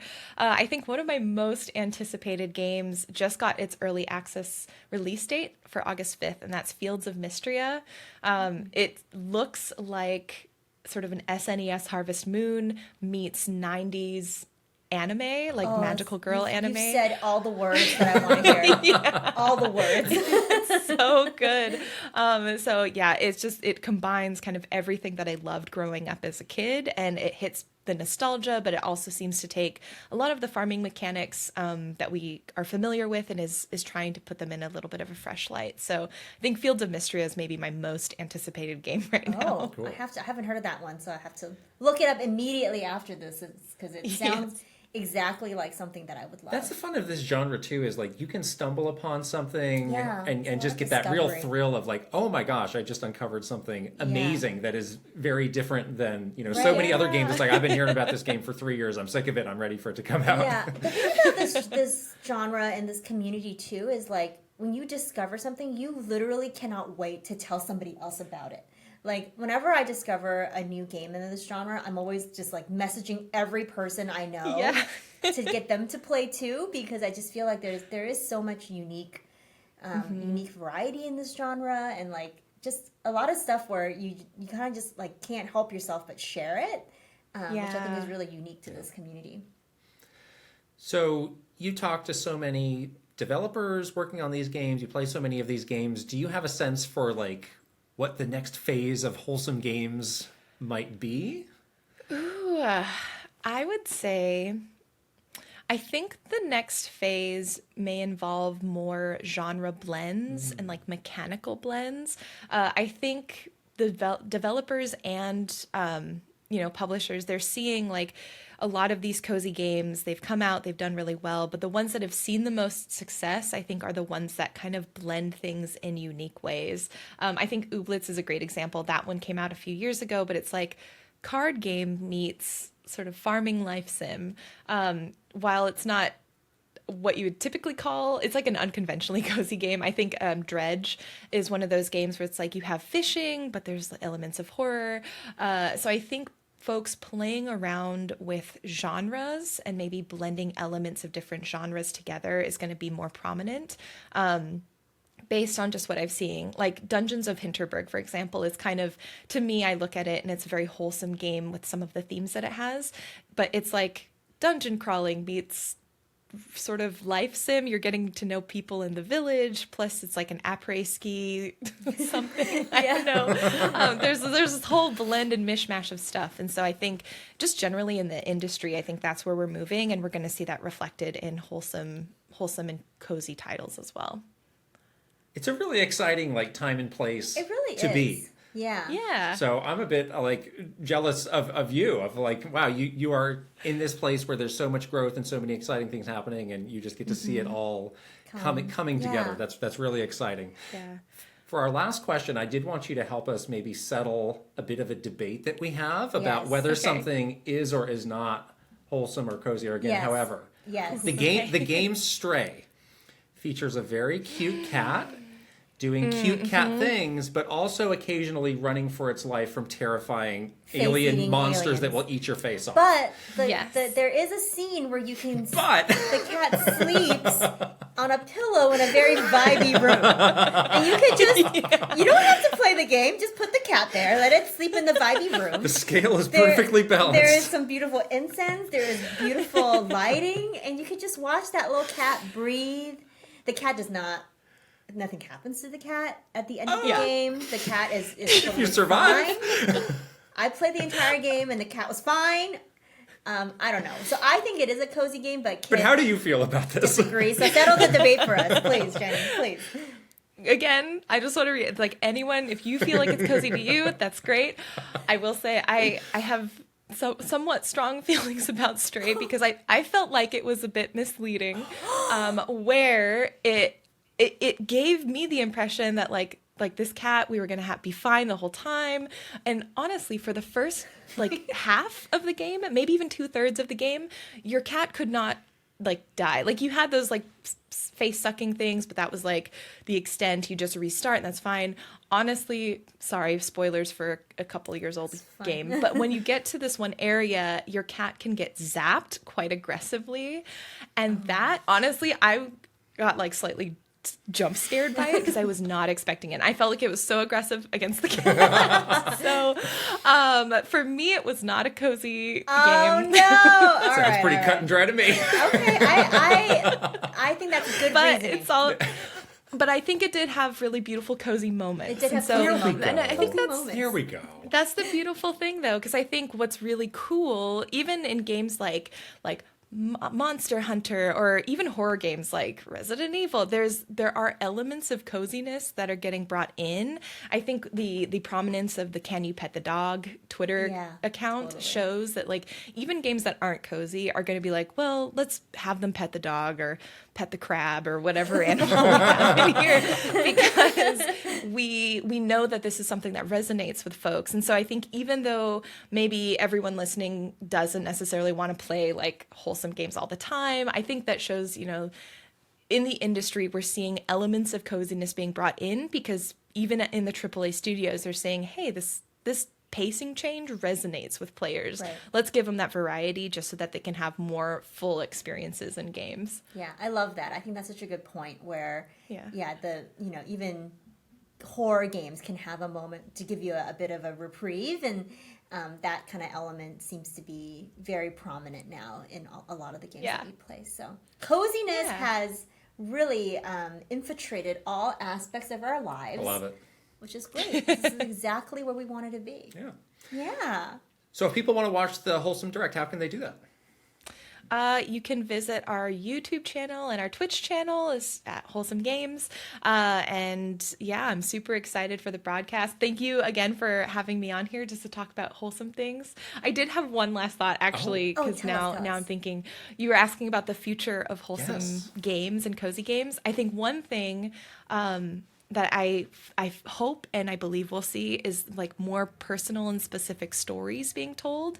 One of my favorite wholesome games that came out this past year, and if you have not played it, everyone should go drop what they're doing right now and play it, is Venba.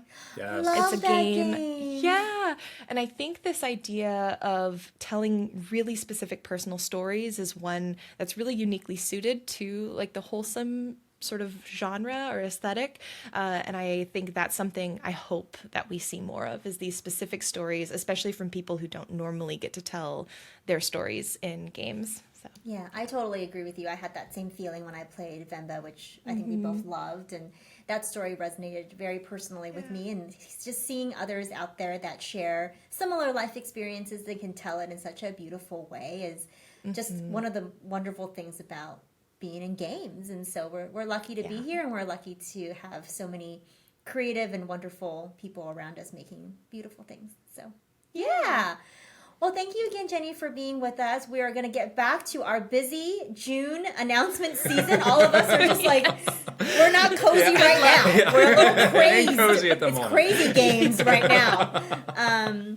But hopefully we'll get through this busy time. It's also very exciting, obviously. And then, but thank you so much for being here. Yeah, thank you for having me. And we're back. Dang it, every time. I try to be so prepared for this. Jenny is great. Yes. Isn't she just wonderful? I cannot wait for the Wholesome Direct. Now I have a big list of cozy games to add to my Switch to play. Yeah, which is great. Cozy games really like a lifestyle. Like I was looking, I was like, what, this room that she is recording in? Beautiful. So I was like, is this real life? Like, can a room actually look like this? She looks like she's like a cartoon character. Wow. Yes, it is a lifestyle. It is such a good thing to always have like a comfort game at the ready in case you need it. Because these are wonderful. Yeah. All right. Let's talk about some games we're playing. Let's start in with a little update on Paper Mario Thousand Year Door. Yeah, I am now on chapter 6. Okay. So I'm making my way right through.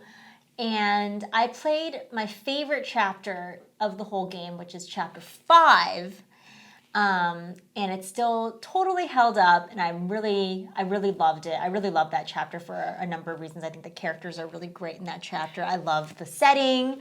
I love the boss. The boss fight is really fun. The boss fight was a lot harder than I remember it to be.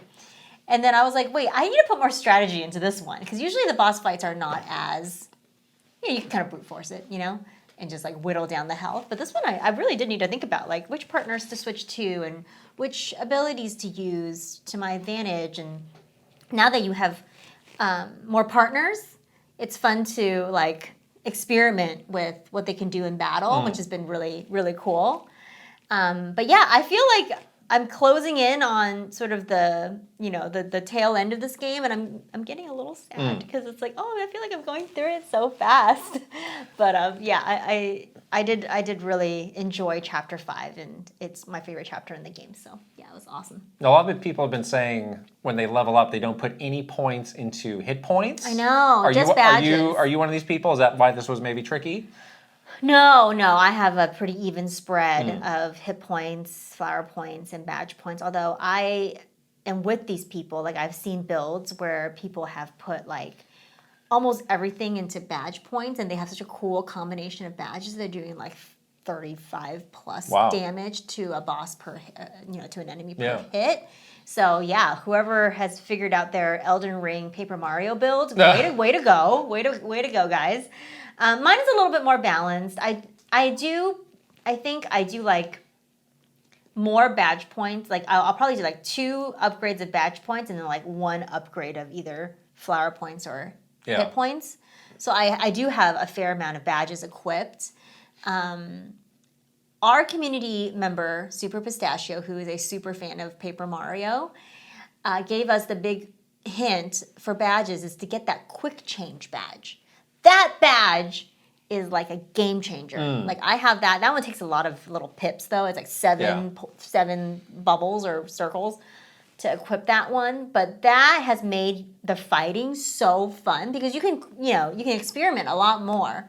And with changing your partners. One lets you swap in a new person and not have to wait a turn. That's right. To use them. Yeah, it's so fun because then I think that's how I was able to experiment a bit more with fighting the boss too, because I was like, okay, I can kind of switch these characters around and not worry about losing that turn and figuring out like the best strategy and the best specials to use and things like that. So yeah, I agree. The badges have made a big difference in how I play, and now that you're kind of further along the game, you've probably gotten a fair amount of badges too. So it's fun to kind of like mix and match all of them. Yeah, I'm in Chapter 5 as well. About halfway through. Nice. I just got the transformation for that stage. Okay. Where you can change into a little boat, little cute. paper boat, which is cute. Very cute, yes. And yeah, as I've been leveling up, the first couple of times I put it in hit points, and then I saw people saying like, oh, it's a waste of time. So I haven't done that since. Yeah. And you actually get badges that'll increase your hit points. Right. So I feel like I'm good on flower points. I'm not really like running out of those super often. So I have been putting most of it in badges. Yeah. And that's something I was mentioning last week. If like I wonder when the badges are going to play a bigger part, and I think they're starting now to really kick in and give me a lot of different benefits. So that's great. And again, I've been playing this game for the first time, and something I like a lot is each of the chapters does feel very different. Yeah. And Chapter 3 was one that really stood out to me because it is very self-contained in this, like you somehow Mario gets enlisted into this like UFC league. Yeah, everything happens in that like one building. Right. Which is fascinating. And it's just a very unusually structured chapter. Right. That some things I liked about it, some things I didn't. Like, you basically are doing just like fight after fight after fight. Right, you're moving up the ranks. I thought got a little bit tedious after a while, but there were also a lot of things that I liked about it a lot. So like espionage? Right, and there's like this one kind of main character who's like, the ringleader of this league. His name is Grubba. Yeah, Grubba's awesome. He's just got like a lot of personality. Yes. And I love Grubba. The writing for him is just really, you can just like almost hear his voice. You can hear his voice. Yeah, them and the Dons, the Don Pianta, like the Pianta Syndicate, like I can really hear like that Jersey accent in my head when they're talking, like it's really great writing where it's in text like that, but you can really like fill it in with your imagination. And then Chapter 4 has more of like almost like a horror kind of feel to it, which was the art style so different too, right? It looked great. Isn't that interesting? Yeah, kind of reminded me of like a woodblock print. Right. With like the hash marks. Yeah, I love that. Chapter 4 like used to not be my favorite, one of my favorite chapters. I do love the boss. It's such a unique boss fight in that chapter, but that was one that like would like legit creep me out a little bit. Like it was a little too scary when I first played it, I think, but I was okay this time. So there's some dark stuff in this game in general. So that one where I was like, oh my, and I've been it's dark. amassing all of the other team members, and I really like all of them. Yeah. Which is great. Who's your most used team members at this point? Like, who do you gravitate towards the most? I do really like the little Yoshi that you get. So cute. He's like all mad. Kind of powerful. But I do also go back to Koops a lot because there's that attack. Sometimes you just need something that like can hit people from a distance on the ground. So I probably find myself swapping between those two the most. I like Vivian a lot too. Yeah, she has saved me a lot in boss fights because she has the ability to pull you into the shadows. Oh, I've not really used that move very much. I had to use it for the boss in chapter 5. That saved my character a couple of times. Oh, interesting. Yeah, because I was just like, I think the attack would have probably killed Mario. Oh yeah. Because it attacked more than once per turn. So then, like, if you get pulled into the shadows, you at least miss one turn. So I don't think he could have stood that many hits. Wow. So Vivian was like clutch. All right, I better gear up for this boss fight. Yeah, no, it was fun. I liked it. Okay. It was harder than the other ones, though. I do kind of stand by what I said last week of like I wish the game was a little bit faster in kind of everything. Like maybe like 25% faster. Okay. Like if you listen to a podcast at like 1.25 speed, it's not that big of a change, but it can be a big change. Yeah. Yeah. Where there's just some things of like, oh, let's get going, or like so like in the fights, like sometimes you have to intervene with the crowd. The crowd's going to throw like a tin can at you or something, and you jump out. You press a button, and you jump out, and you do something with them, and then you jump back. Yeah. And then you wait like a 2 Mississippi before the fight gets going again. It's like again, there's just some like little moments of downtime that I wish were not there. Or like status effects where you have to wait a beat and it tells you every time like the fire will burn them for 3 turns or whatever. I think a lot of it's pertaining to the combat, but there are like I also kind of wish like the dialogue move there was a fast option. button to get through some of that dialogue. I would have liked that a little bit. Yeah. But it's not like some games that can really, like the last Pokemon game. I was gonna say Pokemon is the worst culprit I was of that. okay to overlook a lot of the bugs, but it was actually the pacing of the game that made me put it down. Because like this is just I am wasting too much time waiting for something to happen as I play this game. So it's not that bad, but it is something that interesting. I noticed. So you've really been talking up this chapter 5, so I'm excited to finish it and see kind of what my conclusion is. And you said so how many total chapters are there? I think there are 8. Okay. So we're getting close. We're getting really close. All right. I know every time I get another star, I'm like, oh no, I'm closer to the end. Do you like the little interstitials with Princess Peach and Bowser? Yeah, those are fun, I do. Right? I do like those a lot. Yeah, it's fun that they and also you have to talk to Luigi about Paper Luigi and the Marvelous Compass, which we should make into a game like immediately. I'm all for. Someone else was saying this that like we really need a game. Yeah, Paper Luigi and the Marvelous. That's a good idea. Because the stuff that he talks about with this other mission that he's on saving this princess from the Pancake Kingdom, you're like, what? This sounds cool. I want to play this game. It sounds fun. But yeah, I do think the quality of life stuff has been nice too. Like having some of that. You think the pacing is slow, a little slow here. Like imagine 25 years ago when you didn't have load times. Well, yes. And also you didn't have like all that fast travel stuff. You didn't have any of you have to like really like hoof it. I haven't found myself using the fast travel from that pipes point yet so much. Maybe there's some point in the game where that becomes more necessary, but I think I've noticed a couple things where I was like, I think they put that in. Again, I don't have a frame of reference. Yeah. Sometimes they're like, go back to this place and look for this thing, blah, blah, right. blah. Yeah. Chapter 5 did have a lot of like back and forth. Yeah. From one point to the next. Yeah. In chapter 6, you'll have to go back to some of the other places okay, too. So then that fast travel will be more useful then. Yeah, but imagine like you didn't have it. You would have to like go to the port and like wait for the boat and blah blah blah and like all these things. You would have to like actually do all those things. So I was really glad that they put that in. So, but yes, I can see that though. The pacing it being maybe a little slow in some places, but yeah, it's been great. Don't forget to stay tuned for our big spoiler cast on this game around the end of the month. Yeah. Another game you've been dabbling with is you got an early copy of the Switch version of Monster Hunter Stories. Yes, I ripped myself away from Paper Mario to play Monster Hunter Stories, especially because I watched that Monster Hunter Wilds trailer. Yeah. And I got like really excited for Monster Hunter and I wanted it. So I booted this up and checked it out for probably about 2 hours or so.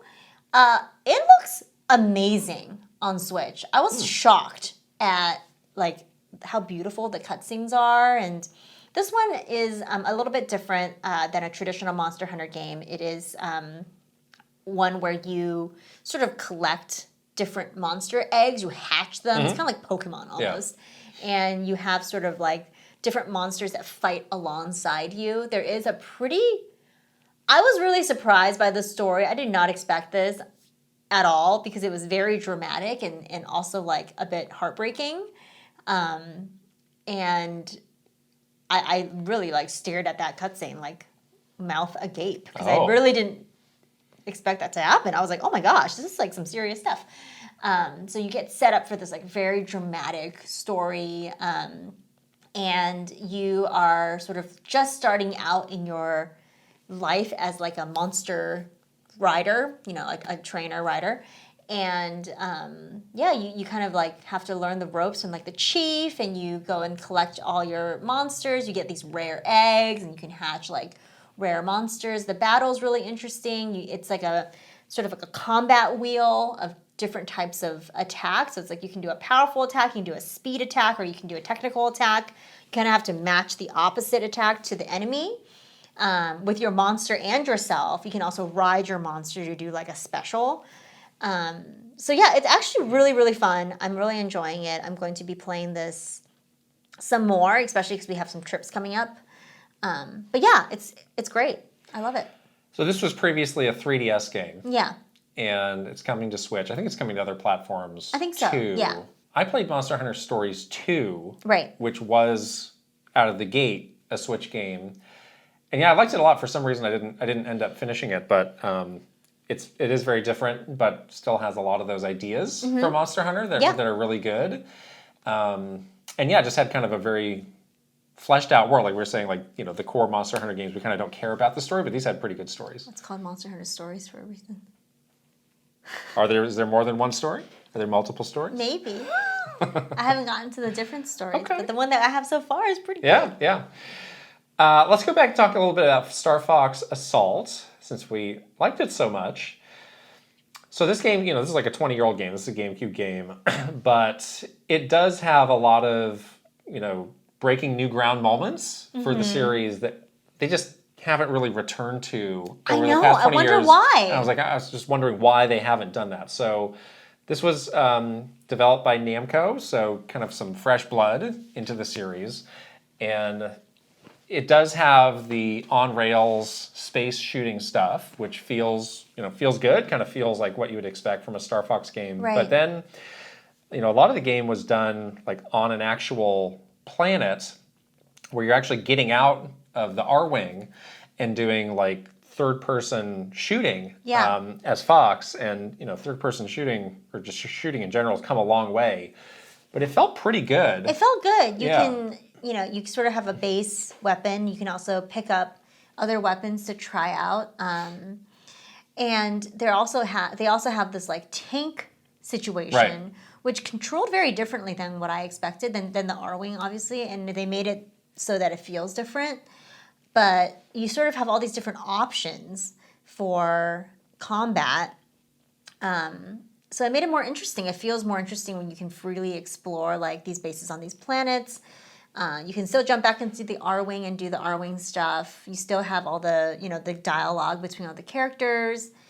But yeah, it felt really good. And even playing it now, it felt like you can easily sort of port this or something and it would like hold up quite well. Yeah, it seemed to give you a lot of flexibility, whereas I expect, Star Fox to be a kind of very contained, like you will play it this way, you are on this path kind of experience. Because it was like, you're on the ground, all the objectives seemed pretty, do them at your own, in your own order at your own pace. You had a lot of different weapons to choose from. I was really surprised that you could get in and out of the tank. Yeah. For a while, I just assumed like, oh, this is the segment where I need to be in the tank. So right. But then I had to get out to complete the objective. Exactly. You had to like go inside of a building, so you had to get out. It had kind of a like Halo Junior kind of thing. Yes, it really going did. for it. Yeah, it really did. And then we did play some of the multiplayer, which again kind of continued that feeling where.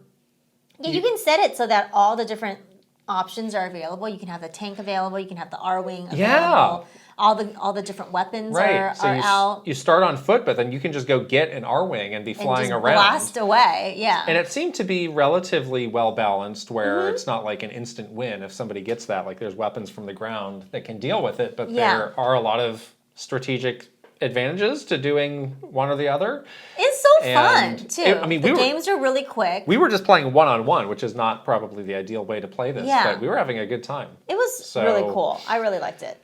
Yeah, it just seems like there's a lot of good ideas there that they could pull for a future Star Fox game. So hopefully as they think about what they want to do, they look at that one, because there is kind of a more modern, a bigger game there that they just right at their fingertips. So. Exactly. Like it was so shocking for me to finally play this game and just I couldn't wrap my head around why they just didn't do another one of these.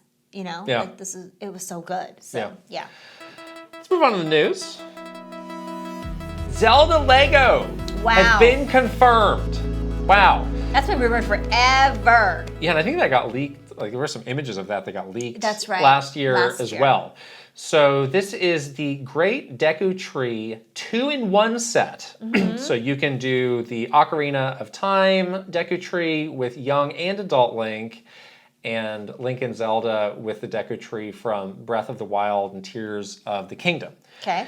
And it's like, well, actually, is it like a transform? Like, how does one transition to the other? I actually don't know. I think you have different leaves on the tree. Like one has like the cherry blossoms, and one has like the green leaves. Yeah. Yeah, but somehow it's a 2-in-1. But I think you can only display like one at a time. Right. Yeah. You have to pick one. It is like 1 million pieces. By 1 million, I mean 2,500. That is a lot of teensy little pieces. I think it had a pretty high age recommendation as well because of it being pretty challenging. I think it was 18 was their age recommendation.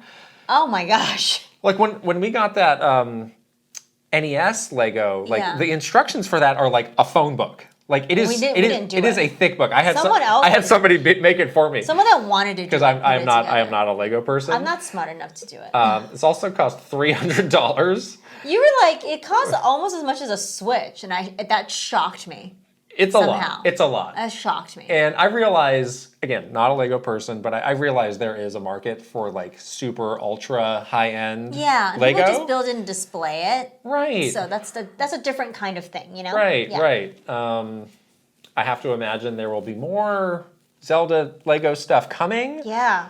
Like I was in a Target recently, and I was like, oh my gosh, there's a lot more just Nintendo Legos than I realized. There's Mario, there's so much Animal Mario. Crossing, Donkey Kong. Like they're really dominating these Legos. Wow.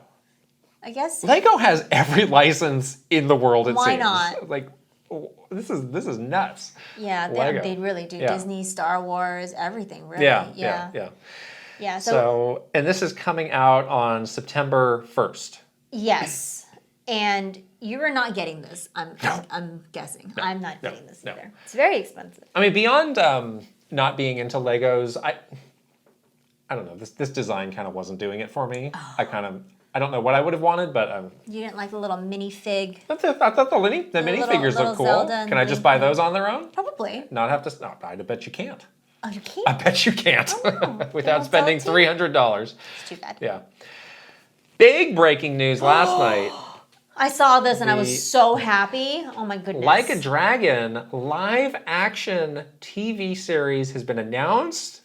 It is coming to Amazon Prime this fall. They really like stealth dropped this. I was so shocked because we hadn't heard a whiff of. It was on Japan time.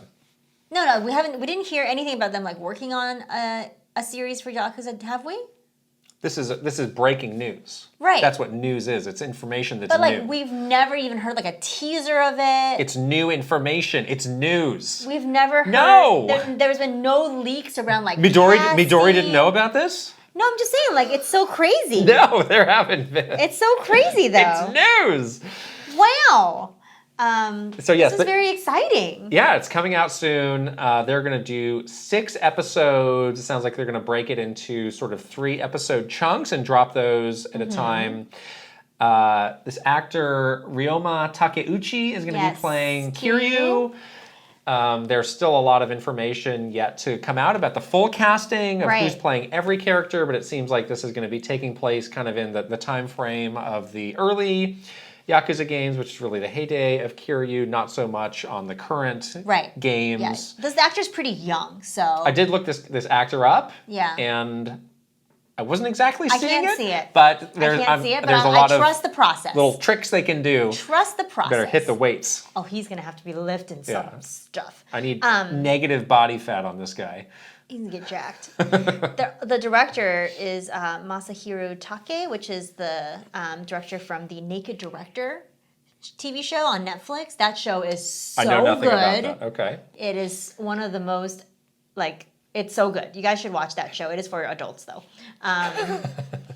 If the name wasn't a giveaway for you, don't let your kids watch it. Yeah. But it is such a great show. There's a lot of humor, but also it talks about some serious social things. So I think he is perfect for this, because that's kind of the spirit of the Yakuza games as well, where it has that kind of humorous tone to it, but also some really serious, hard-hitting stuff as well. So I can't wait. Yeah, I mean, so excited. By all accounts, it does seem to be faithful from what we have seen and heard to the source material. Yeah. That was something, when I first saw this, I got a little bit worried, because you're always telling me to watch this show Tokyo Vice. So good. And you're like, it's just like Yakuza. I was like, and you're like, oh no, but it's through the eyes of this American guy. It's like, I don't want that. I want the purely Japanese, inside the Yakuza. I don't need an American's perspective on the Yakuza. They have that too in Tokyo Vice. Tokyo Vice is so good. You should really give it a that's why I don't want to watch it. I want this. And it seems like, this is being made in Japan, by Japanese people. They said it's going to be in Japanese. Tokyo Vice is in Japanese. Fully in Japanese. I'll be watching this instead. Okay, great. Yeah. I need to know who's playing Majima, because if they pick the wrong person, I will riot. Okay. Just saying. All right. So that's some exciting news. Yeah. That was very fun. Very cool. Out of nowhere. And just look forward to it in a couple months, too. It's going to be awesome. Sony's financials continue on. We're on week 10. 2 or 3 of Sony's financials. You made some money. Good for you, Sony. They have put out some additional news tidbits. The first being that the PlayStation 5 is Sony's most profitable console generation yet. I guess when it costs $500, you can do that. Yeah. But they were saying that there's been a lot of microtransaction activity that has helped to boost that, and people are buying a good number of games. That's always, again, to bring it back to Nintendo, that's something that's always surprising, when obviously the Switch hardware sales are impressive, but the number of games they have sold. Right. When you look at the ratio, the tie ratio, of course, even compared to the Wii or the DS or other really popular systems, it's just so much higher. Yeah, and that's where you make the money. You're not making money on hardware. You're making money on games. Right. They talked a bit about their strategy for PC games. So they are still going to, in their words, be strategic about having those big single-player games come out on PC a little bit later, after they do on console. Seems like that's been a strategy that's working pretty well for them. Yeah, they've been paying it off a bit, with Ragnarok coming to PC. And Ghost of Tsushima just came out on PC. It seemed like they had some pretty good do have big games sales numbers for that. Coming to PC. Yeah. PlayStation Plus subscribers are upgrading. This one's, I'm shocked by this. This is real data. There's mixed information on this, because you hear that people are upgrading, but also that they're not sticking around for very long. Yeah, exactly. So what is your I don't know entirely what to make of this. This may be them trying to spin a less data. of a positive into more of a positive. Exactly. You gotta look at these a little closer sometimes. Right. And then finally, they did talk a little bit about their aspirations for live service. This graphic that they have here, I think, is interesting because they've grouped all their studios by like the type of game. Yeah. So single player narrative focus. You've got like Insomniac, Sony Santa Monica, Naughty Dog. Yeah. Evolving / multi-genre. This is where we have Guerrilla. You have, I think, gosh, some of these are so small I can't even see it. Polyphony, I think that's the Gran Turismo studio. And then live service. They do still have a lot of like Bungie and stuff. people highlighted as live service. Yeah. So, and I think that's been one of the huge questions from just everybody after they said they want to get so big into live service. It's like, well, how big are you actually talking? Exactly. Yeah. Because what is the mix? The industry can only carry so many of these, and only so many of these can be successful at a time. So that continues to be a very interesting point of, what is your overall investment and amount of attention that you're putting into live service games versus everything else. Yeah. And it seems like for now, it'll still be a relatively big part.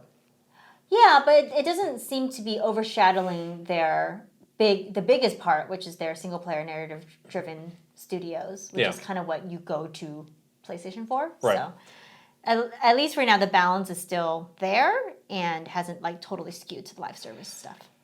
I wish they had a definition of this evolving multi-genre category here. Yeah, I don't know what that really means. Why is Guerrilla in that category? Yeah, I don't know. Because, they make Horizon, right? So that is a narrative-driven... does it just mean not a single-player narrative-focused game? But that is a single-player narrative-focused game. Horizon is a single-player narrative-focused game. I'm not sure. So I don't understand that. I don't understand either. Okay. Great.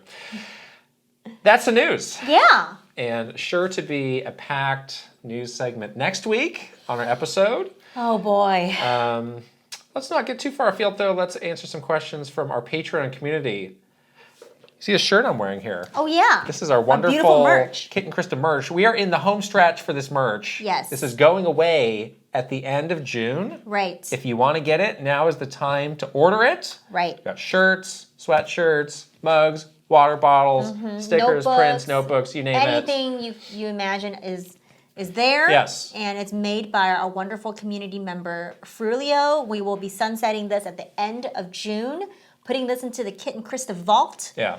And we're bringing a new artist to do we'll have a whole new line. The next line of merch, right. Which is going to be really fun to look forward to. But if you have not snagged any of this yet, do it now. Yeah, check it out. The link will be in the description as well. All right, questions from our Patreon community. Let's start with Cerulean Dragon. Hey, you two, over the past few weeks, Minecraft was celebrating one of its anniversary years. It felt like Nintendo put out an insane amount of tweets and marketing materials about the Nintendo Switch version of Minecraft. It felt like more than Endless Ocean got, and more than we've seen so far from Luigi's Mansion 2 HD that apparently launches in under a month, something I had totally forgotten about. How big is the Minecraft audience on Switch? With how long the game has been around, and with it being available basically everywhere, how much effort goes into ensuring that fans choose Switch as their go-to Minecraft system? And finally, do you feel like it's taken some marketing dollars away from their own releases coming up in the near term?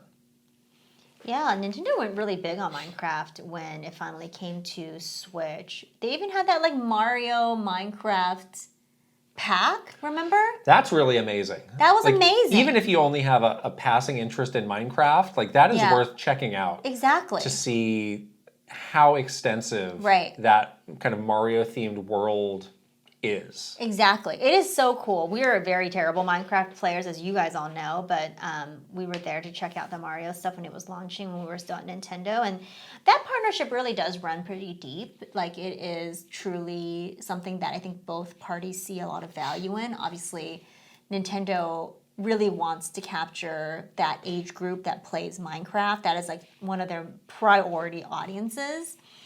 And then on the Minecraft side, of course, they want access to the huge player base that Nintendo has, and the power of Nintendo's channels and audience.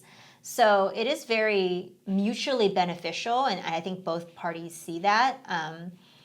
The Nintendo third-party team can be aggressive when it comes to a priority partner, and I can see them being very like firm about like we need to support this marketing with a campaign, and we need to support this partner. So I can see that happening at Nintendo. Yeah, there was also a question I think in a YouTube comment that when we were talking about Fortnite a few weeks ago, and they were saying like, well, how big? Like, are people actually playing Fortnite on the Switch? Like, are people actually playing these games on the Switch? And the answer is yes. Yeah, like, huge. We'd always see like, oh, these are the top, activity drivers on the Switch, and it was all these games. It was basically Fortnite and Minecraft. Right. Yeah. In addition to like other stuff that you would expect, like Mario Kart and Smash Brothers. Right, of course. And stuff like that. So like, yes, the audience for these games are huge, and the way it works is when somebody spends money in those ecosystems, only the platform where it is spent on makes the money. Right. So if somebody buys something in Minecraft on a PlayStation and Minecraft get that money. And if you're a Nintendo, it's like, well, I have Minecraft, but I didn't get that money. So, so it makes a lot of sense to make people say, this is my platform of choice, so that I will spend the money on this. Exactly. And that's where a lot of the effort goes.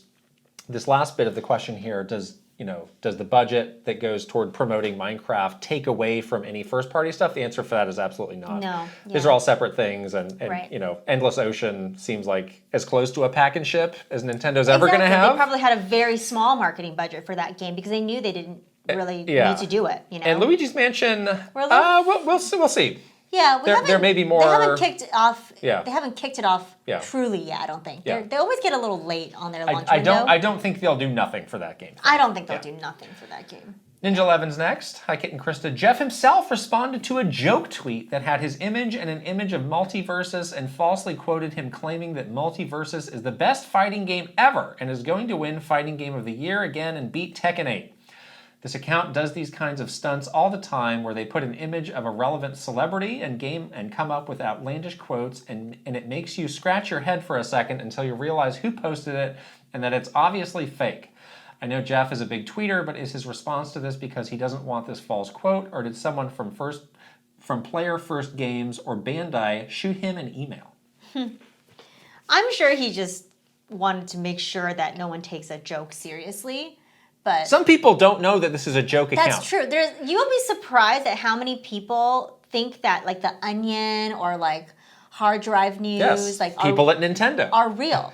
Yeah, we have actually gotten like messages from developers at Nintendo who thought that a joke headline was real, to the point where people were asking me like, I don't remember saying this in an interview. Can you confirm? And I would have to write an email back to said developer and say, honey, this is fake. And no, you did not say this. Are you kidding me? But that happened so much more often than you think. So I think it's good that Jeff sort of, even though he knows that it's a joke and probably everybody else that looked closely knew it was a joke, there are a percentage, and probably quite a large percentage of people that thought this was real, and he just wanted to be out there and say that it wasn't, that it was a false quote. Yeah, I mean, there's the number of people that are plugged in and know this account and know kind of what they do, but there's probably a lot more people who don't. Yeah. And, he does take the integrity of the awards seriously. Exactly. So, yeah, and I understand his motivation. Yeah, exactly. All right, we got a fun one next from Prince Charmless. Oh. Visual. So for our audio listeners, we'll try and describe what's going on here. Hello, Kit and Krysta. Which of the following actors could make a good young Link and adult Link in a movie? So we have a grid of 9 actors. Mm-hmm. Some I know, some I don't. Dressed as Link. Let's see if we can recognize who everybody is here. Okay, so I don't know the first one. The top left? Yeah. I believe that's Evan Peters. I don't know what that is. Who played Quicksilver in WandaVision. I believe that's who that is. Okay, and then this is Orlando Bloom. I think that's Timothy Chalamet. We have Loki. What's the guy who plays Loki? What's his name? Yes, the guy that plays Loki. It's Loki. Yes. We have Tom Holland. Yeah. We have Zac Efron. We have Zac Efron. Oh, wow. We have, this is Ryan Reynolds. Ryan Gosling. I get those two confused. We have Ryan Gosling, then The Rock, then Danny DeVito. And then Danny DeVito. Danny DeVito is great. So we need to pick a young Link pick one for young Link and pick one for adult Link. Okay.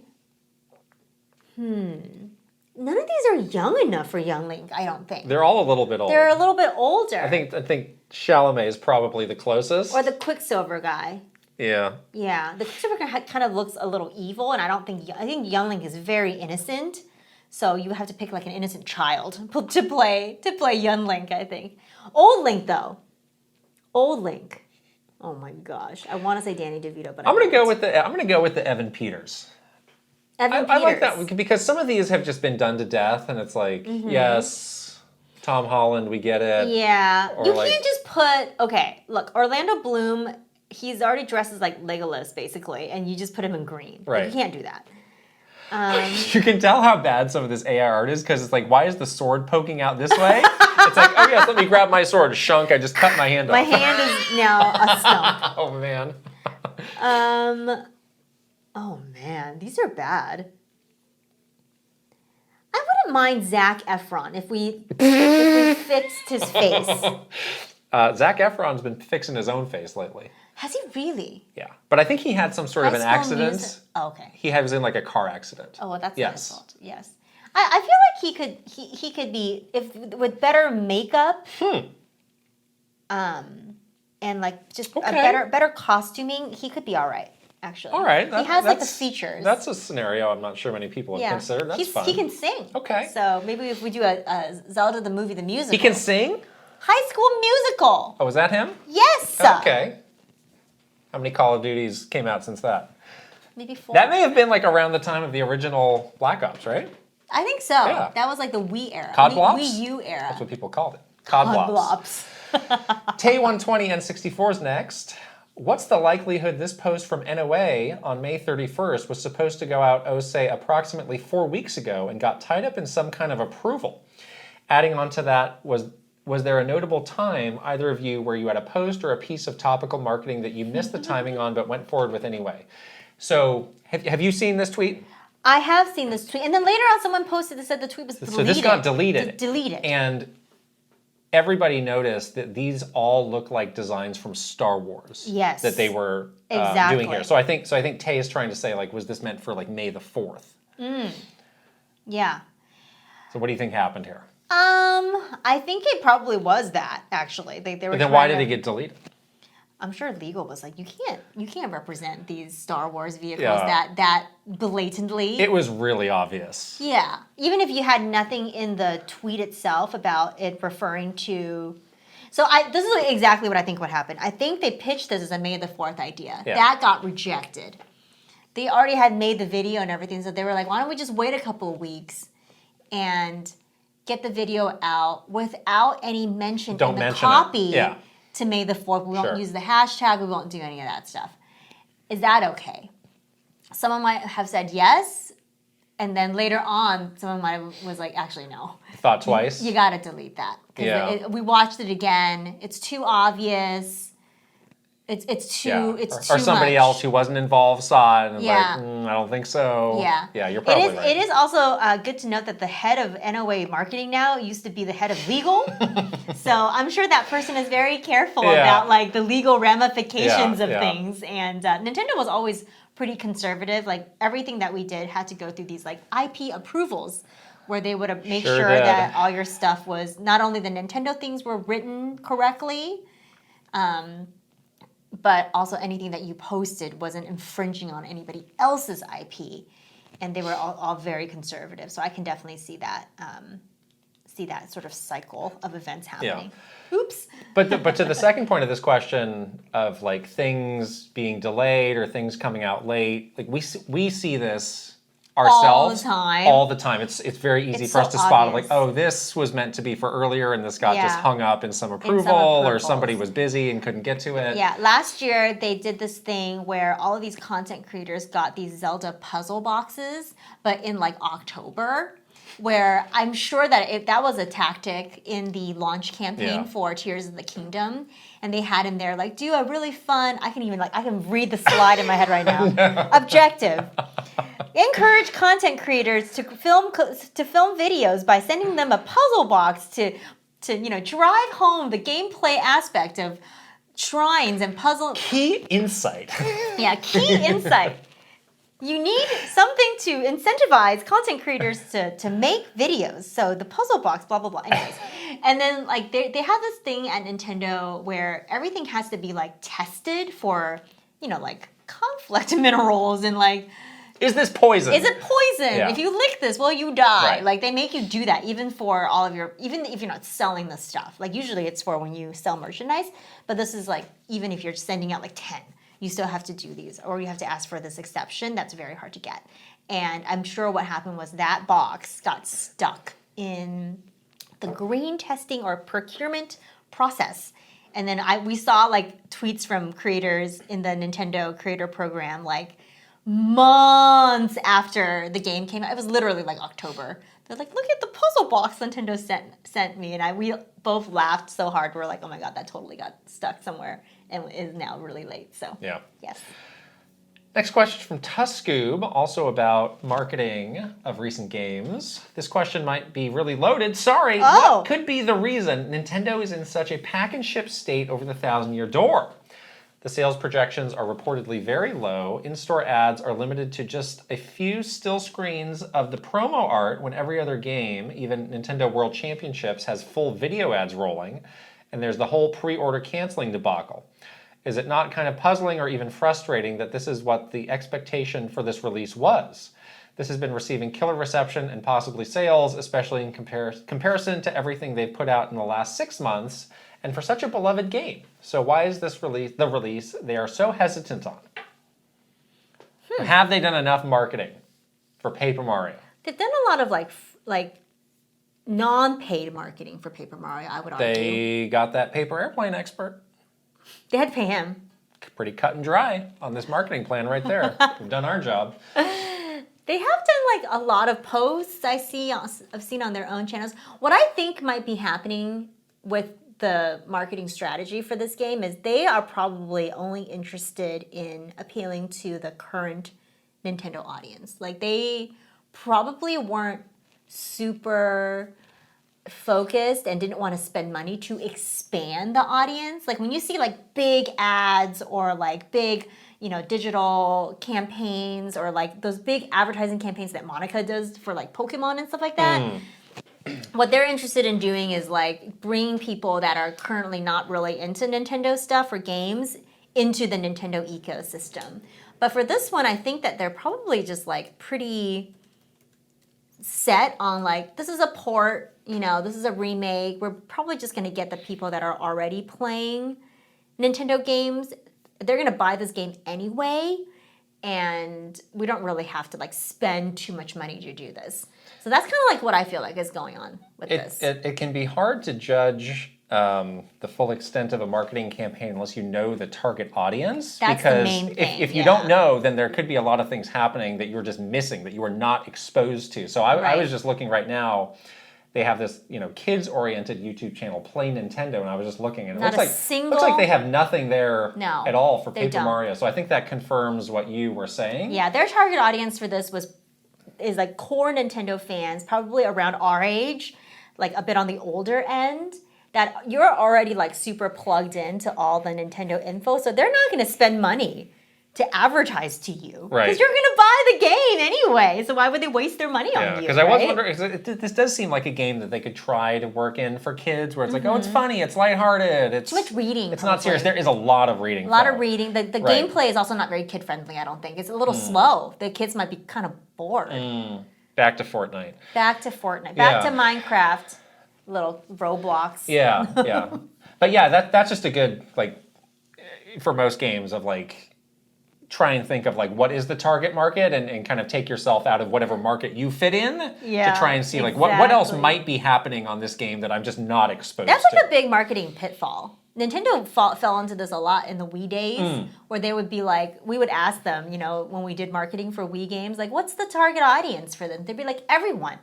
We're like, no, that cannot be your target audience. Like, what's the age range? 9 to 99. You're like, no, okay, we can't talk about this anymore. But yeah, I mean, I felt like the efforts for that game have been pretty okay. Like, they seem to have had on those, like, Nintendo fan-focused channels quite a bit. Right. And again, it's not something you necessarily need to spend a ton of money to reach that probably audience. Free, yeah. So they probably know that Yeah. and are kind of, doing what they think they need to get the message across. Exactly.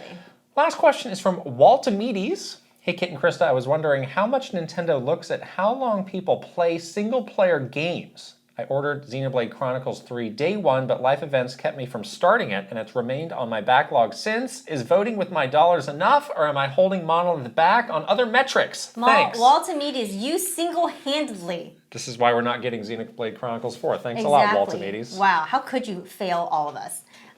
Just kidding, obviously. Nintendo does look at a lot of player data on all sorts of games, single-player and multiplayer games. We were just talking about Minecraft and stuff like that, which is a huge, multiplayer game, but they're looking at the metric of, it's almost like the same as YouTube, like what is keeping you on the Nintendo platform the longest? They don't care what you're doing on there. You could be looking at the browser, like who cares? They just want you to stay on that Switch, like every hour of your life forever. And whatever is getting you to do that, like they are pretty happy about. But I think they know that different people play, different kinds of games, and it's not always about multiplayer games that keep you coming back to a platform. So I don't think that you have single-handedly failed Monolith by not playing day one or not playing the game yet. You're probably using your Switch plenty, and are you're on the system. So I don't think any of that is keeping Monolith Soft back from making other games. Yeah, and the playtime on these sorts of games were always like really, really high. Yeah. So it's not like one person cannot single-handedly sync these. Yeah, exactly. But yeah, they do keep track of that stuff. It's not something they like to put out publicly because they don't want people to think like, oh, we're creeping on you. We're snooping on you all the time, but they really are. They really are. Yeah, like they literally see everything. Yeah, like you'll occasionally see them put out some stats for like a Splatoon of like, oh, this many matches have been played because it's like, well, yeah, like it's an online game. That's pretty, so like, obviously obvious. they have that information, but they have they know everything. You want to know why you got connected to that Nintendo account? They have a lot of information. Because they have all your stuff. Yeah. I think it just came out either today or yesterday that the average playtime for Baldur's Gate 3, obviously not on the Switch, like they came out and said the average playtime was over 100 hours, which is amazing. And, oh my goodness! And yeah, there were big games on the Switch. I'm shocked by that. Like the playtime was just, the average playtime was so huge. Animal like, Crossing. You would be surprised. And it's like, wow, like people are really, really, really into this game. Yeah. Or it's like, wow, the average playtime? Yeah. I think the Animal Crossing average playtime was over 100 hours.